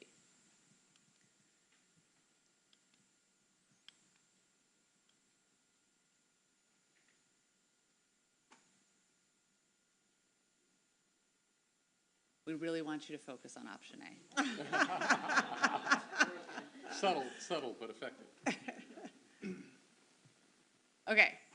Oh, go back. I think there's more after option A, that thing. Yeah, okay, so, whoa. Yeah. Oh my God, okay, go, okay, stop there. Thanks. I'm like, I can't remember where. At the March 6th meeting, you all asked me to sort of be more clear on really what is the value to citizens of doing these changes. I'm not going to read through all of these, but at a high level, the value to option A is we have citizens having more opportunity to be involved in a group that has greater influence on a wider range of city issues. There's more seats, so there's more opportunities to get involved. I think having some real dedicated staff support and some structure will actually benefit this group. And then, of course, this allows people to both have engagement in a broad initiative, because the CAC is very broad, but also if you have a special interest in maybe human services or something, you can focus on that as well. Also, by expanding the CAC, we could offer those seats to the existing members of those subcommittees first to see who may be interested in this new role. Next slide. I won't go through all of these. I kind of talked about the advantages. The disadvantages is it's already a pretty large committee. We're making it even bigger. Some people did prefer to stay within the specialized groups. And then, again, sometimes we have a hard time filling these seats. Okay, it's working. Option B is we keep the CAC as is, so that's 11 members plus the alternates, and then we add this human services subcommittee. The second thing would be we would create a new committee called the Community Events and Services Committee, which we can retool that name if you want. It would have 7 members, and it would really focus on senior services, arts, parks, and rec. So what that would look like is the CAC, kind of stays the way it is, but kind of absorbs this human services function. The Community Events and Services Committee would have 7 members and really focus on a lot of those community enrichment services. Both these groups would have a staff liaison, city clerk, IT, we'd be doing minutes, like we'd be staffing these boards like we should. The value to the citizens is it kind of has, if you're really just interested in those community enrichment things, you can have that opportunity.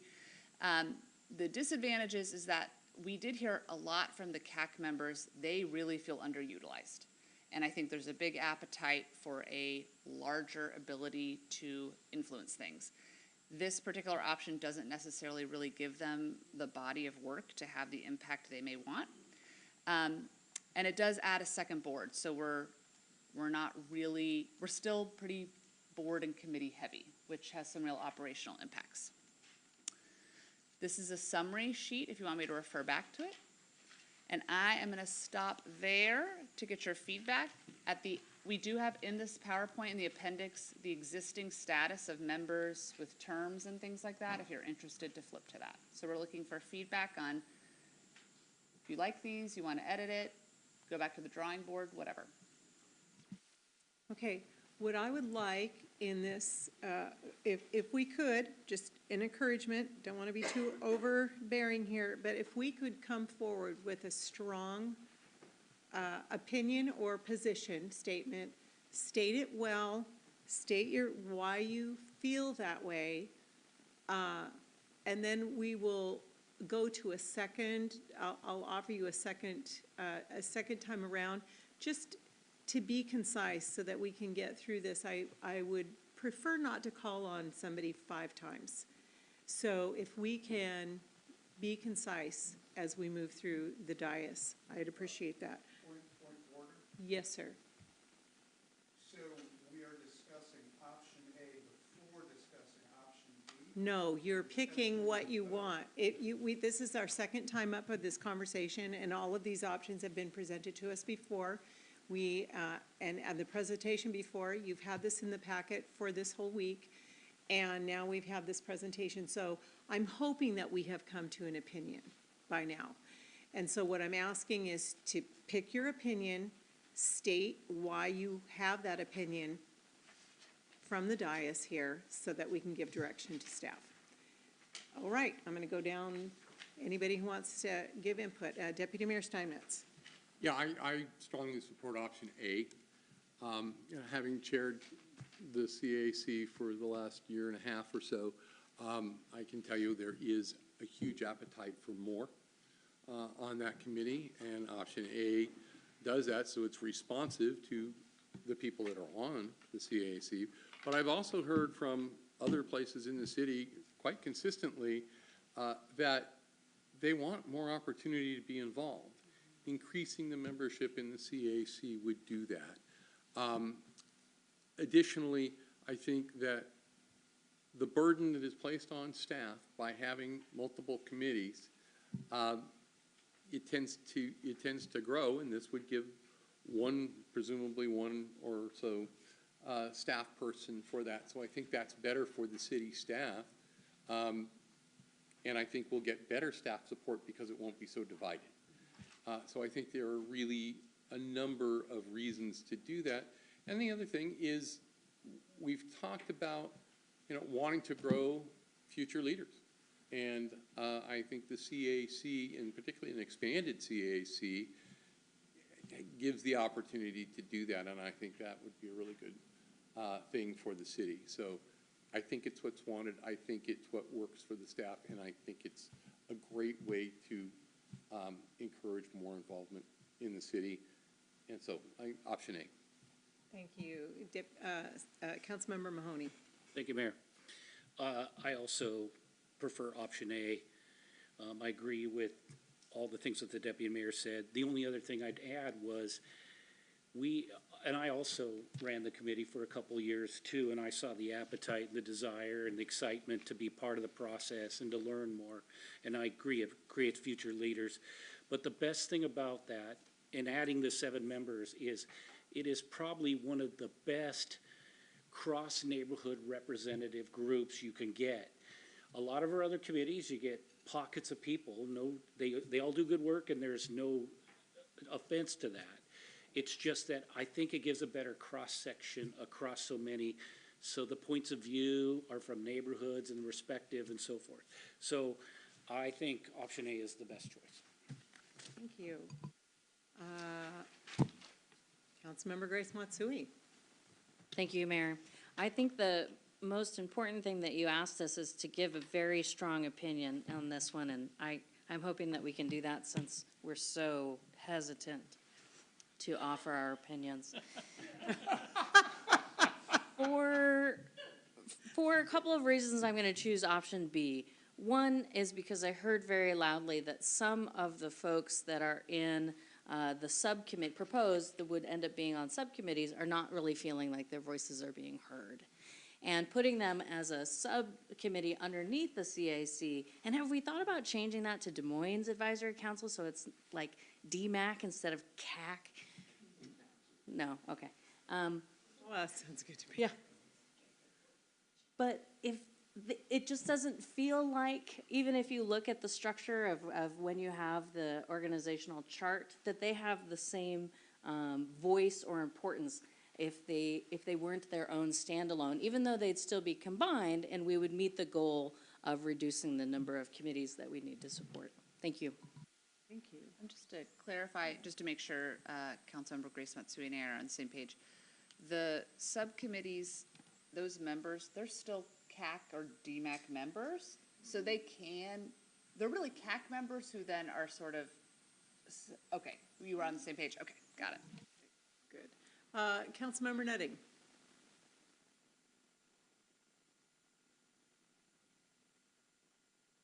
Thank you, Mayor. I just have to agree with my, with Deputy Mayor Steinmetz and, Councilmember Mahoney with, I think the option number one is the way to go. All right, thank you. Councilmember Harris or Councilmember Oxiger, either one of you want to offer your thoughts? Oh, well, not by plan, but. So just as a point of clarity, with option A, the 3 subcommittees, they would still be staffed and recorded and all of that stuff, or not? What we had presented was that these groups would meet independently and staff would be involved as needed. So for example, when it's time to sort of look at those human services grants, staff would obviously be very involved helping them. But if you're asking as it relates to like minutes and agendas posted and recordings, no, the thought was that really the CAC is what would be staffed that heavily, but that at the CAC meeting is when the work of those subcommittees would be reported out, so there would still be some record keeping. And so, like, let's say the arts thing, or any of them, if they have some kind of, recommendation, would they first report that at the main CAC meeting, and then that goes to the council, or how would it? Because if it's a subcommittee, right, then it goes up the food chain, and then it goes to the council, or would they report separately to the council? Yeah. I think the thought would be they would sort of report to the CAC, and then the CAC would sort of be the group. Right now, because this kind of came up when we met with the CAC, it is an advisory group, and I think they did not like the idea of feeling like they were somehow, this is my word, not theirs, like superior to what these subcommittees work on. But I do think there's sort of like a practical matter of, they would be a subcommittee of the CAC, so. Okay. No, I'm not trying to, okay, so we have an expression, maybe they have the expression here, different bread, same sandwich, and I am strong, my strong opinion is none of the above, and that the city should wait until you have the new website and digital presence rolled out. And I'll tell you why. There is just a shortage of applicants and participation. And what all of these bodies need more are more bodies to be representative of the city writ large. I will just as a matter of logic, if people wanted to do more in terms of arts, human services, all this stuff, they could certainly have applied all along. I don't think there was anything precluding people from, people certainly engage in all kinds of multiple activities. Somehow, if we truly wish to be representational, we first need to do that better outreach. And once you have the larger applicant pool, then the organizational structure will take care of itself. So I totally understand the initiative. I'm with you all the way, but you want to have 30, 40 people in our size city applying for these things. And frankly, from what I've seen, we struggle to field a team in any of these contexts. And that is in no way a disparagement of the people who really put their hearts into all of this stuff. But this is, I'm feeling a little jealous because in a sense there will be better staffing for the CAC under at least one of these options than, the committee structure. So I just think you need to bring more people onto the playing field first, and then address this structure. Thank you. Councilmember Oxiger. Thank you, Mayor. I agree with Councilmember Harris the need to get people more involved and to have the opportunities that we haven't had right now. I mean, if you go onto the website, it's almost impossible to find what's open or get anything done that way. I do think that one of the areas that I think that people would flock to is the idea of the Community Events and Services Committee. I think that people do want to get involved, and that, we're talking about parents with kids being involved in different services that we're offering there. Seniors are very involved, all of that. And I think you go with the arts too, that it's just, I'm intrigued by the Community Events and Services Committee aspect, so I think I'm going to go with option B. Okay, I'm going to offer my opinion. I do have a strong opinion, option A, and this is why.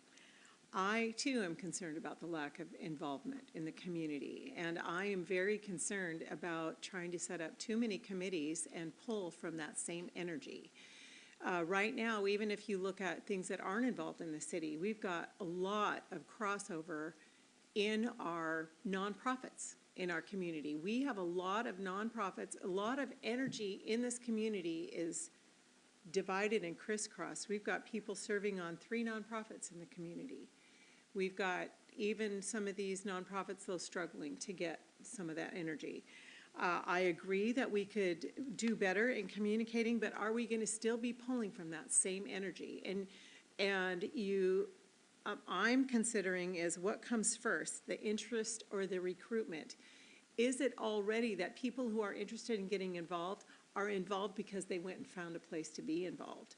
Or do we think that there's just somebody out there that really would do well serving on one of these committees and they're sitting at home doing nothing because we haven't recruited them? I don't believe that. I think that the energy inside of a community member comes out and it's too much. They figure out a way to serve. So I think that the energy for service in this community has been activated, generally. And my concern is staff capacity and facilitating the success of these committees. Because right now, I wish that airport committee was already activated and that we could lean on them for action or to do things or to research or whatever. We can't yet. And so I'm concerned about finding quality individuals that will actually get good work done on these committees. One thing that that's a big thing. It facilitates strength for the new committees that we have. We got to pull talent from people who are probably already doing something else.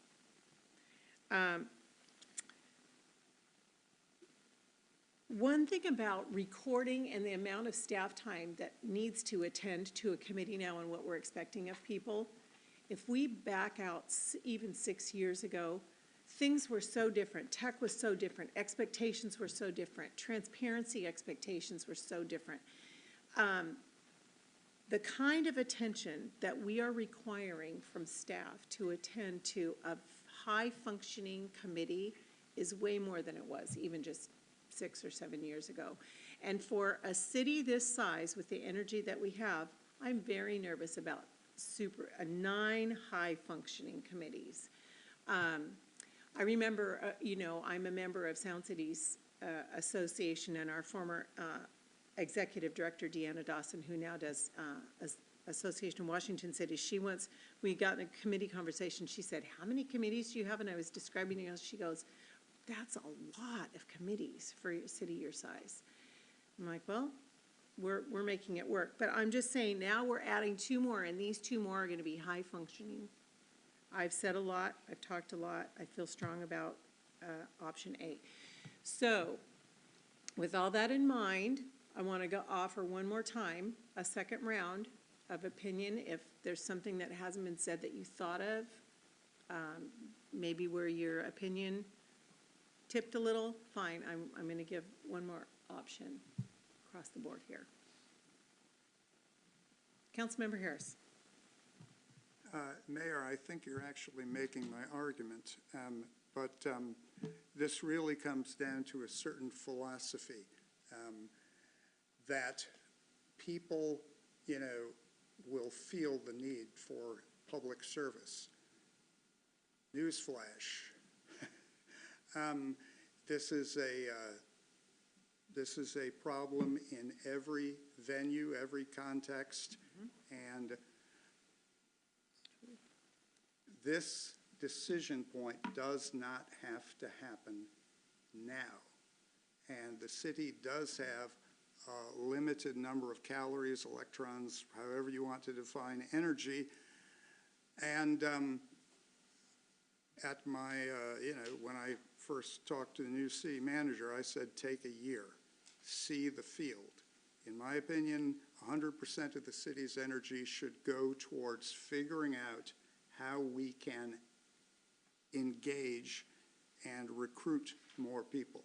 I do not, this to me is another variant of if you build it, they will come. And I do not believe that is provable at all. I believe that unless you make an active and very different effort at recruiting people, you will simply build something, and the few people who already participate will be extremely pleased, and we will thank them for their contributions. But we will not, but if the goal is actually a broader participation and truly bringing more energy into the city, in other words, you're going to have a situation where you're going to get less out than you put in. And what you want from a machine is that you put in a certain amount of fuel and you get more work out of it than, and that is my concern when you actually look at the numbers of the participants and the staff time and everything like that. I do not see how this engenders broader recruitment, and that should be the goal, is getting more people into the game from the totality of the space. Thank you. Okay. Any other comments? Councilmember Nutting, you're doing fine over there? Okay. All right. So the decision here, did we count up our pros and cons? And did we want to take a, Pardon? Okay. So I am going to, if there are no other, I'm going to open the dais for a motion. Deputy Mayor Steinmetz. I move that we adopt option A. Second? There's a motion and a second. We've had detailed discussion, and I opened it for a second comment, so I think I'm going to just go straight to the vote. So all in favor of option A? Excuse me. Yes, sir. I'm sorry, my computer, which I'm dropping off with Chris later, I did not hear what the motion was. Okay, the motion was to move to direct staff to move forward with option A. Okay, thank you, Mayor. Thank you for the clarification. All right, thank you for raising your hand. All right, moving it to a vote, all in favor of the motion, raise your right hand. Deputy Mayor, excuse me, Councilmember Nutting, Councilmember Mahoney, Deputy Mayor Steinmetz, and myself, all opposed. Councilmember Oxier, Councilmember Harris, and Councilmember Grace Matsui. Motion passes. Okay.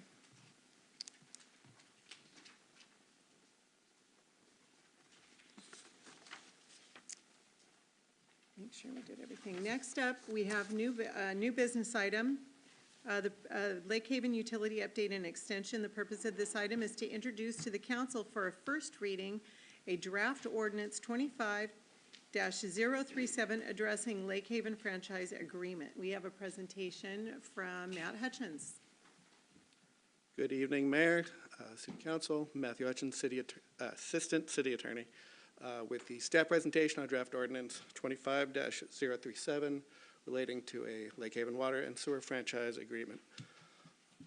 The current agreement we have with Lake Haven dates back to 2011. It's a 20-year term set to expire in 2031. It comes from a time when there were some open questions in Washington courts about the relationship between water sewer districts and cities. So the agreement was based on these issues that were up in the air, but most importantly, it did not provide for franchise payment to the city.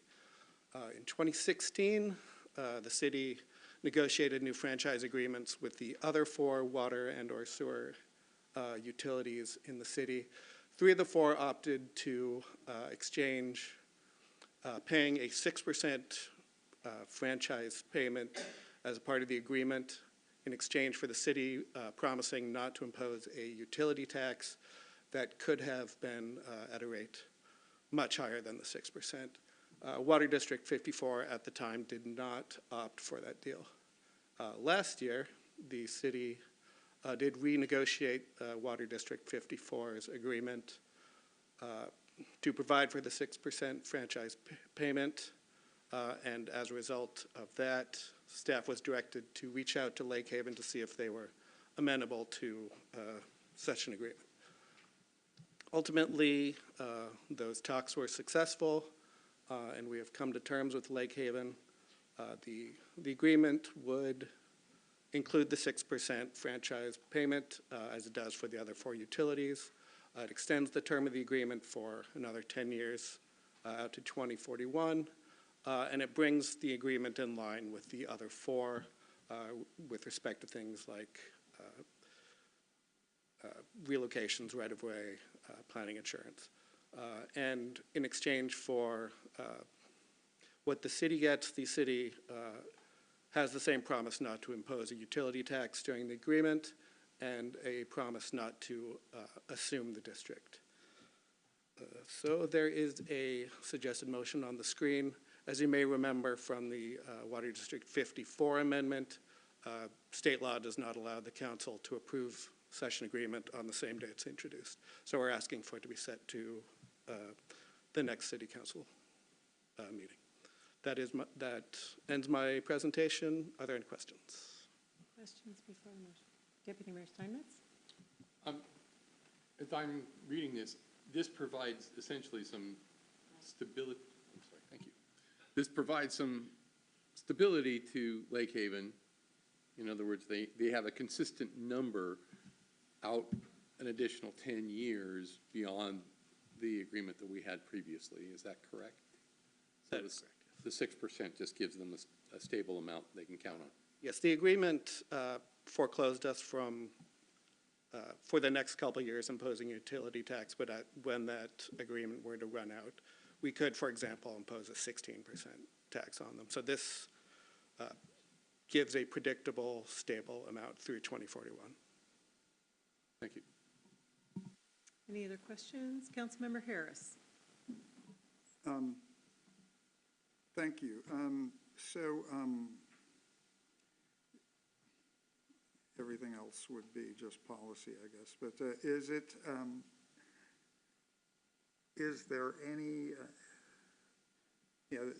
is there any kind of, 10 years is a long time, and is there any, I guess, so now we've got all franchise agreements pretty much, mostly, and is there any thought of, I guess a deal's a deal, but I'm just trying to think about simplifying this at some point, or if that's not even an issue. But, is there some, other than just the rate, is there any advantage or disadvantage to the franchise model over the utility tax model for the city? I mean, we're going to vote for it, but it's just something that I always wonder about, because it's like the committees, we have a lot of little SPDs for such a small plot of land. And I always wonder just how, is there some simplification over time that, in our relationships? But it's probably too broad a question. So do you have a succinct question? Okay, because we're just going to pass it to the next meeting. Maybe you could come up with it. There's just something about this that has always, We'll bring it forward when it comes back. Fair enough, thank you. All right, good. We have a motion and a second? We don't have a motion and a second yet, okay. So do we have a motion? You have another question, okay, great. I wanted to ask a little bit about our pledged commitment to making sure the franchise agreements are in alignment with each other. I'm wondering if you could tell me more about the assumption clause that we give into Lake Haven. Is that in all the other franchise agreements? I have to defer to the city attorney on that question. It is in all of them except for the Water District 54 franchise. So this doesn't bring all of they're not all the same. They're substantially similar, and they, I mean, this is a 40-page document, right? Mm-hmm. So there's a lot of provisions in there. The council in 2016 elected not to include a non-assumption of Water District 54 in the agreement. And the council, when they amended the agreement with Water District 54, they also elected to not include it last year. So yes, there is one provision that is not in the 54 agreement. Are there also provisions in the other franchise agreements about eminent domain, how we could seize their property? If that's in any of them, it should be the same. But it's not. So I think it's in one franchise agreement and it's not in the other four. How about whether or not the Lake Haven has to inform the city in case there are changes to fire supply flow?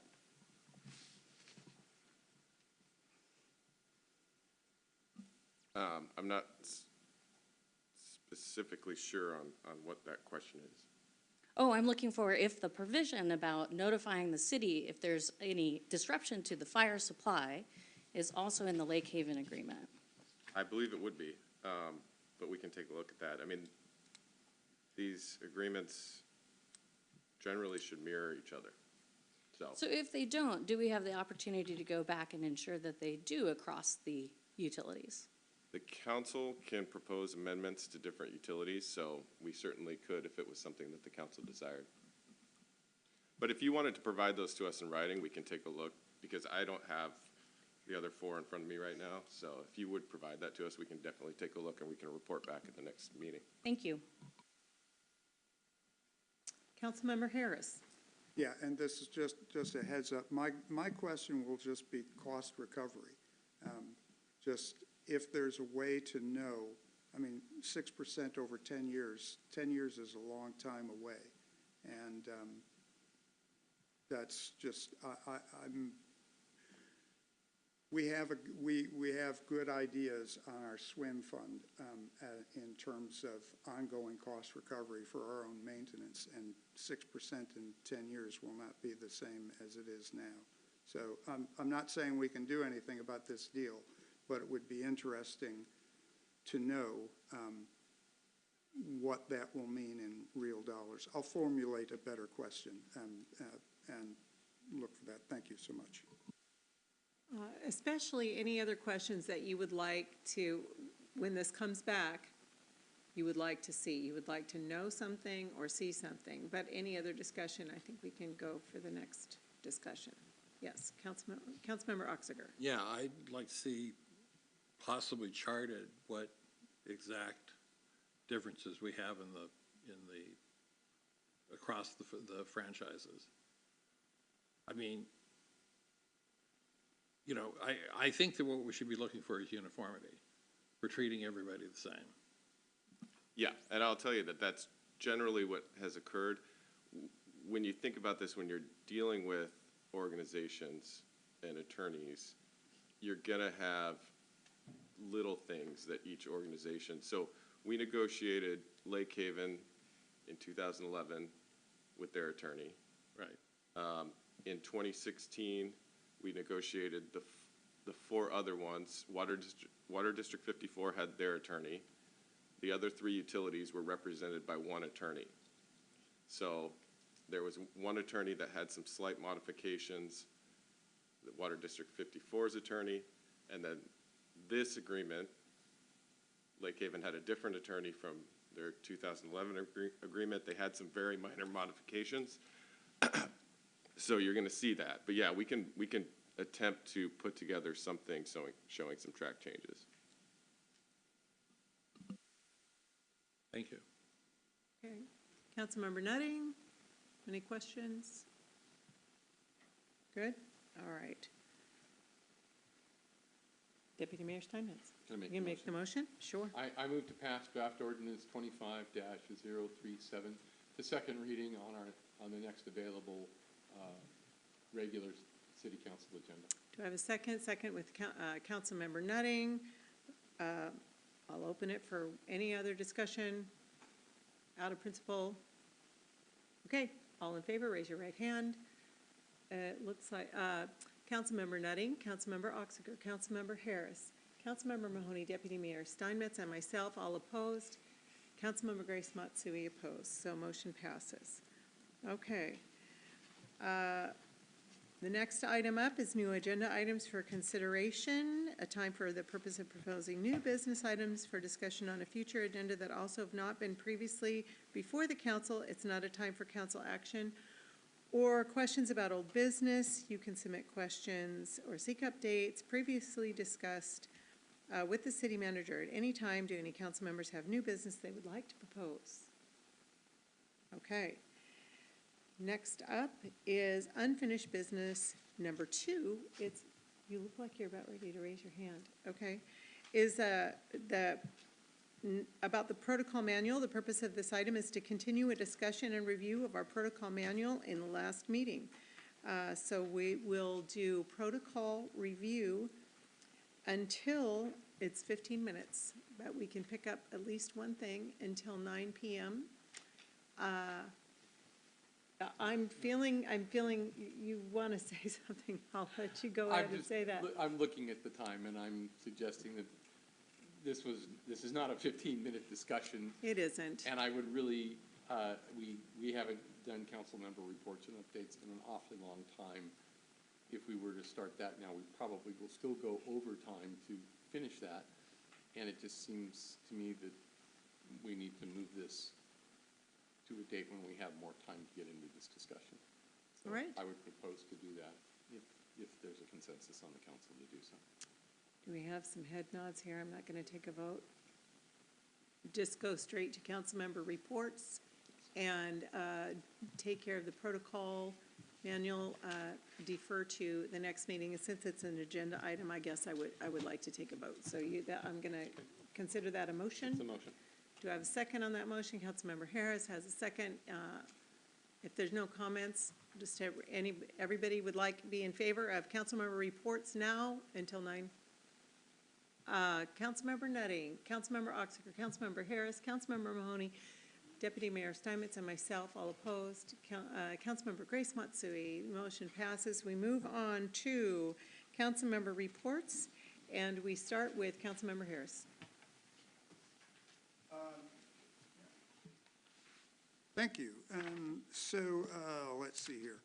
I met with a couple of people from University of Washington regarding the upcoming air quality monitor deal, how to get that going. The funding was approved, and I guess the ball is in our court at the moment, which is a complete surprise to everyone, because it'll just, we're going to do a little timeline thing at CTAC Noise, but the idea was put forward in 2014, and so the researchers are like, wow, how did that happen? I attended the ferry demo last night with a couple of my colleagues, the mayor, and they can talk more about it. I'll just, we sort of discussed about routes and so forth. It's a lovely boat, and I think it is transit. When you get a chance to ride it, it will not strike you as being this luxe kind of a deal. It will just strike you as being like an Embraer. It's a thing that you would take to get to, your destination. It's comfortable, but it's not going to be a gee whiz thing, and that's what you want transit to be. On the way, we talked about routes and use cases and so on, and so I did walk home and think to myself, wouldn't it be great if we had a demand study, and and we're doing the demand study after the thing. And as SR 509 comes into existence for people now, I'll just remind everyone that the alignment was decided in 2003. And so the normal practice is to establish a demand and routes and use case. And again, we're kind of building it and then figuring out what to do with it. And it may be totally lovely, but it's just a curious thing. And that's it. Councilmember Oxiger.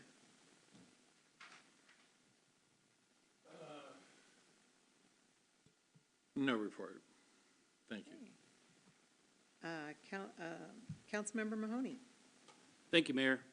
I was on the same boat, but I must have been on a different cruise because I was very impressed with the ferry. I think there's a lot of demand. I think we had one in a beta test not too long ago that proved that there's legitimacy to it. The fact that we are forward thinking, that we were seeing the future, and we took free money and we're doing a charging station, everything else. They were elated to hear that. They thought we were on the cusp of it. What we wanted to do, an objective, is put ourselves at the dinner table, at the center stage, to be a component for the future of this type of ferry system. It is going to happen, and we need to be in the driver's seat, and we've done what we can. The forward thinking that we've seen from some of the council is proving true now, as that's what I saw yesterday. Wasn't going to talk about that, but I had to. Over the past month, we've lost 2 members of the community that are near and dear and contribute a lot. We lost Mr. Steve Novak, and we also lost BJ Bjornaby, who his wife had just passed away about 6 months prior. Both individuals were some of the finest people I've ever met. They were what you want in the community. These were the types of people that always helped behind the scenes. The Bjornabys put on the parades for decades. Steve never took credit for all the work he did for free at the farmers market and so forth, and he was part of the START committee and so forth. I see Joe's gone, and he would have acknowledged the same. But Steve was somebody that was always there for everybody, loved the water, fishing. BJ loved the community, loved the parade, prominent member of Rotary, and our city's less for them. But what we can do is keep them in our hearts and emulate their behavior. Reach out to Susie. And reach out to Susie. Yeah, well, leave her be is what I say for now. The other one was a lot of our hard efforts, that as many of us have past council members and some of the current, we've really been trying to push for future capital projects. And of course, obviously the flagpole's going up, but the one that was prominent over the last couple of weeks was the bathroom dedication. It was a beautiful building. Divers are loving the showers, by the way. That's what I'm hearing. They say thank you. But this is a big win because these are the kinds of investments that add value to the community, add value to the properties, and make our city a desirable location for not only the ADUs and cottage homes and other development, but they are what's going to drive our future instead of stagnating in a spiral where we go nowhere. So it was awesome to see, and the mayor didn't run with the scissors, so nobody got hurt, and it was all good. Thank you. All right. Who's up next? Councilmember Grace Matsui. Thank you. I just wanted to give my appreciation and applause to Rotary of Des Moines and Normandy Park for Swing with a Cause, which was back in April. Seems so long ago.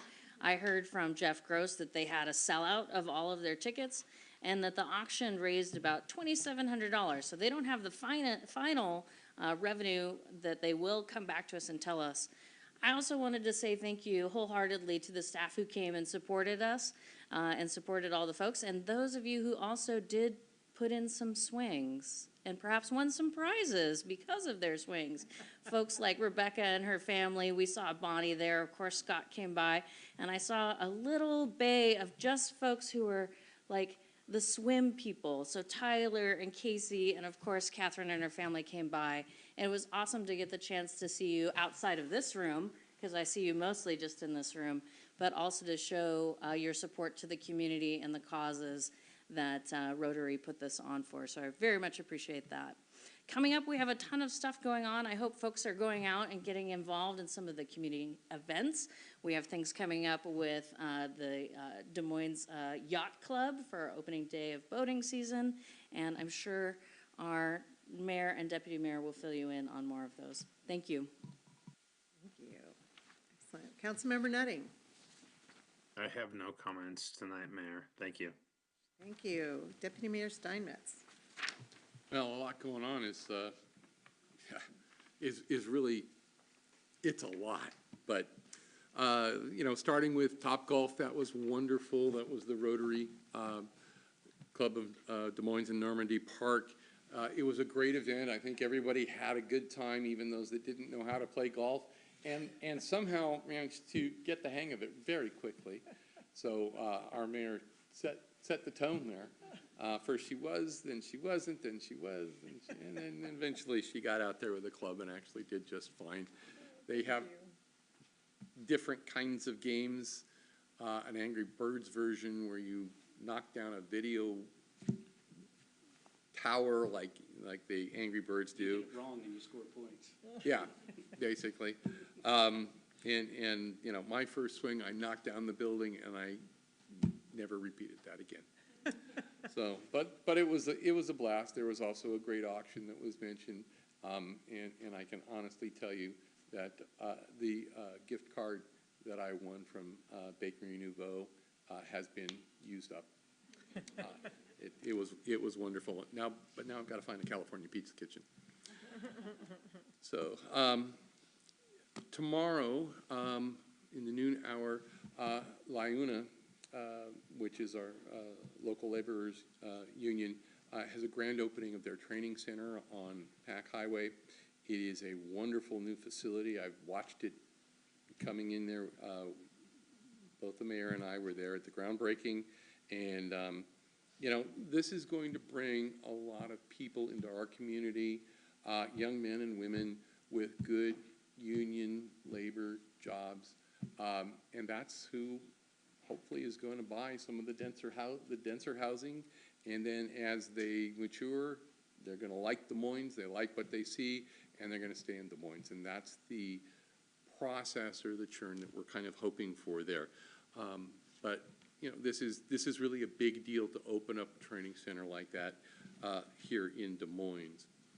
I am the liaison to Destination Des Moines, and I'm also been a member of the parade committee. Starting with that, the parade is starting to come together really nicely.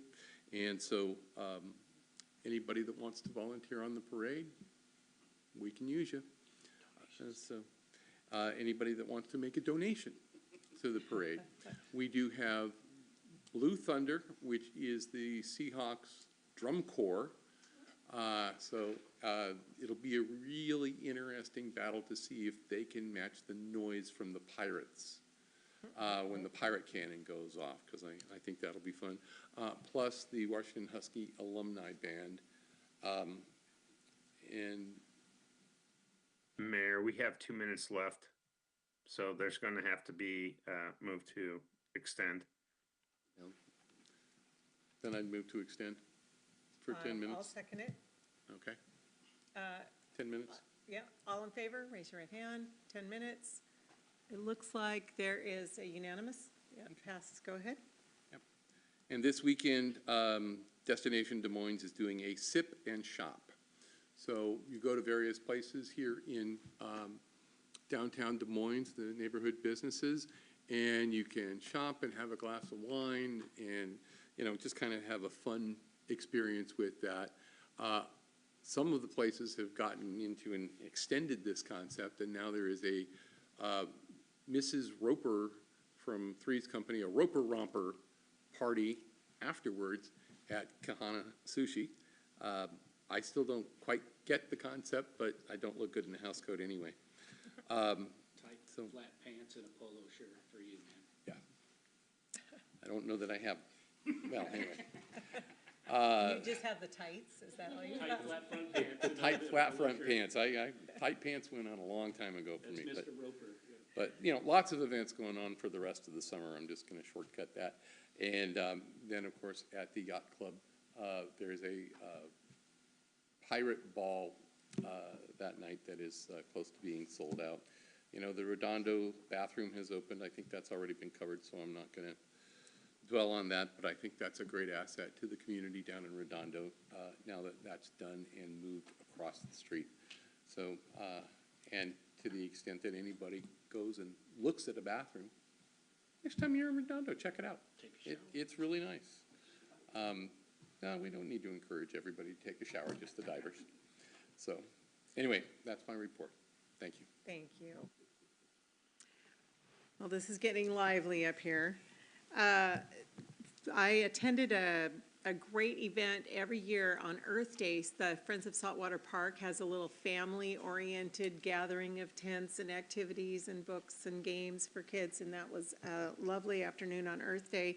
And that morning, I was able to attend the baby coho release. SeaTac does that up at the up at the trailhead at the Des Moines Creek Trail.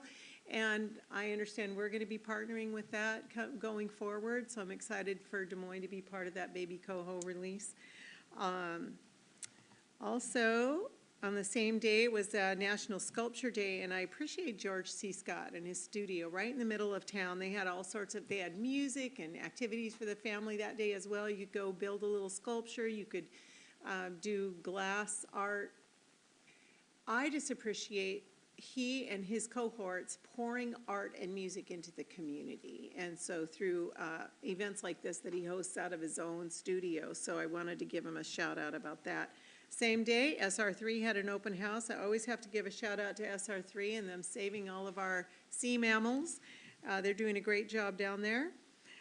Also recently, I attended an interesting tech summit that was hosted by Riot Games, the parent company for League of Legends, and they also have a very popular Netflix show out now called Arcane, based on the League of Legends game.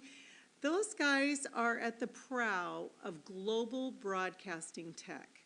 And they, in their facility up there, they hosted tech leaders from all over the world, actually attended this summit. And there were broadcasting teams from every sports team in Seattle up there. When I went, I didn't really have in my mind what this was gonna be, and I felt very uneducated wandering around, visiting with folks. But I think the point here is it's amazing what can go in a business park warehouse. And these guys, what they're drawing up there and bringing into just our city of Des Moines, I appreciated the caliber of professionals that were gathered in this building. It was absolutely incredible. So thank you to Riot Games. Speaking of businesses, we have 8 new businesses in town just this last month. The deputy mayor and I write thank you cards to every new business that gets a business license in town. And that's a lot of new businesses. So really proud of our ability to host new businesses and encourage them. I also met with King County Library System, John Schellers, the government relations person. They have a relatively new executive director, Heidi Daniel, from the East Coast. And their vision is to really nurture the idea that libraries are the up-and-coming new community center with, like the educational community center. And so there's just this kind of paradigm shift about what King County Libraries are really going to be inside of our communities, and I was very excited to hear that vision. And they're going to be doing some revamping, things like here's interesting, putting these pods inside of a library, but also in different places in the community, like the airport, for example. So you have a little mini library pod if you have like to do business mobily someplace. So you can go, you know, a little space that's, they can move, but it would be the King County Library, a little 8x8 space. Innovative ideas. I really appreciated meeting with them. And we have a new community center up and coming on the highway it's being established by the Amana Association. They're going to be outreaching there's 2 huge first and second immigrant communities up there through Waterview Crossing and also Point By Vintage across the street. I'll tell you, they have a grand vision to bring families together and reach out to young people. I'm just want to say, walking through that building, they're just beginning. You walk through that building and I don't even want to imagine, this is the old adult video porn shop. What used to be in that building and what they're going to transform it into. It's a whole different, it's like reclaiming space in the earth for something good. And I was so inspired that somebody wanted to do that. So very thankful for them coming into the community. Sunday, happy Mother's Day to all of you mothers out here. I'm looking forward to a fun day. This concludes our meeting for the evening. Our next meeting date will be a City Council regular business meeting on Thursday, May 22nd at 6 p.m. Please remember to pick up yourself on your way out, which includes me. Last time I forgot.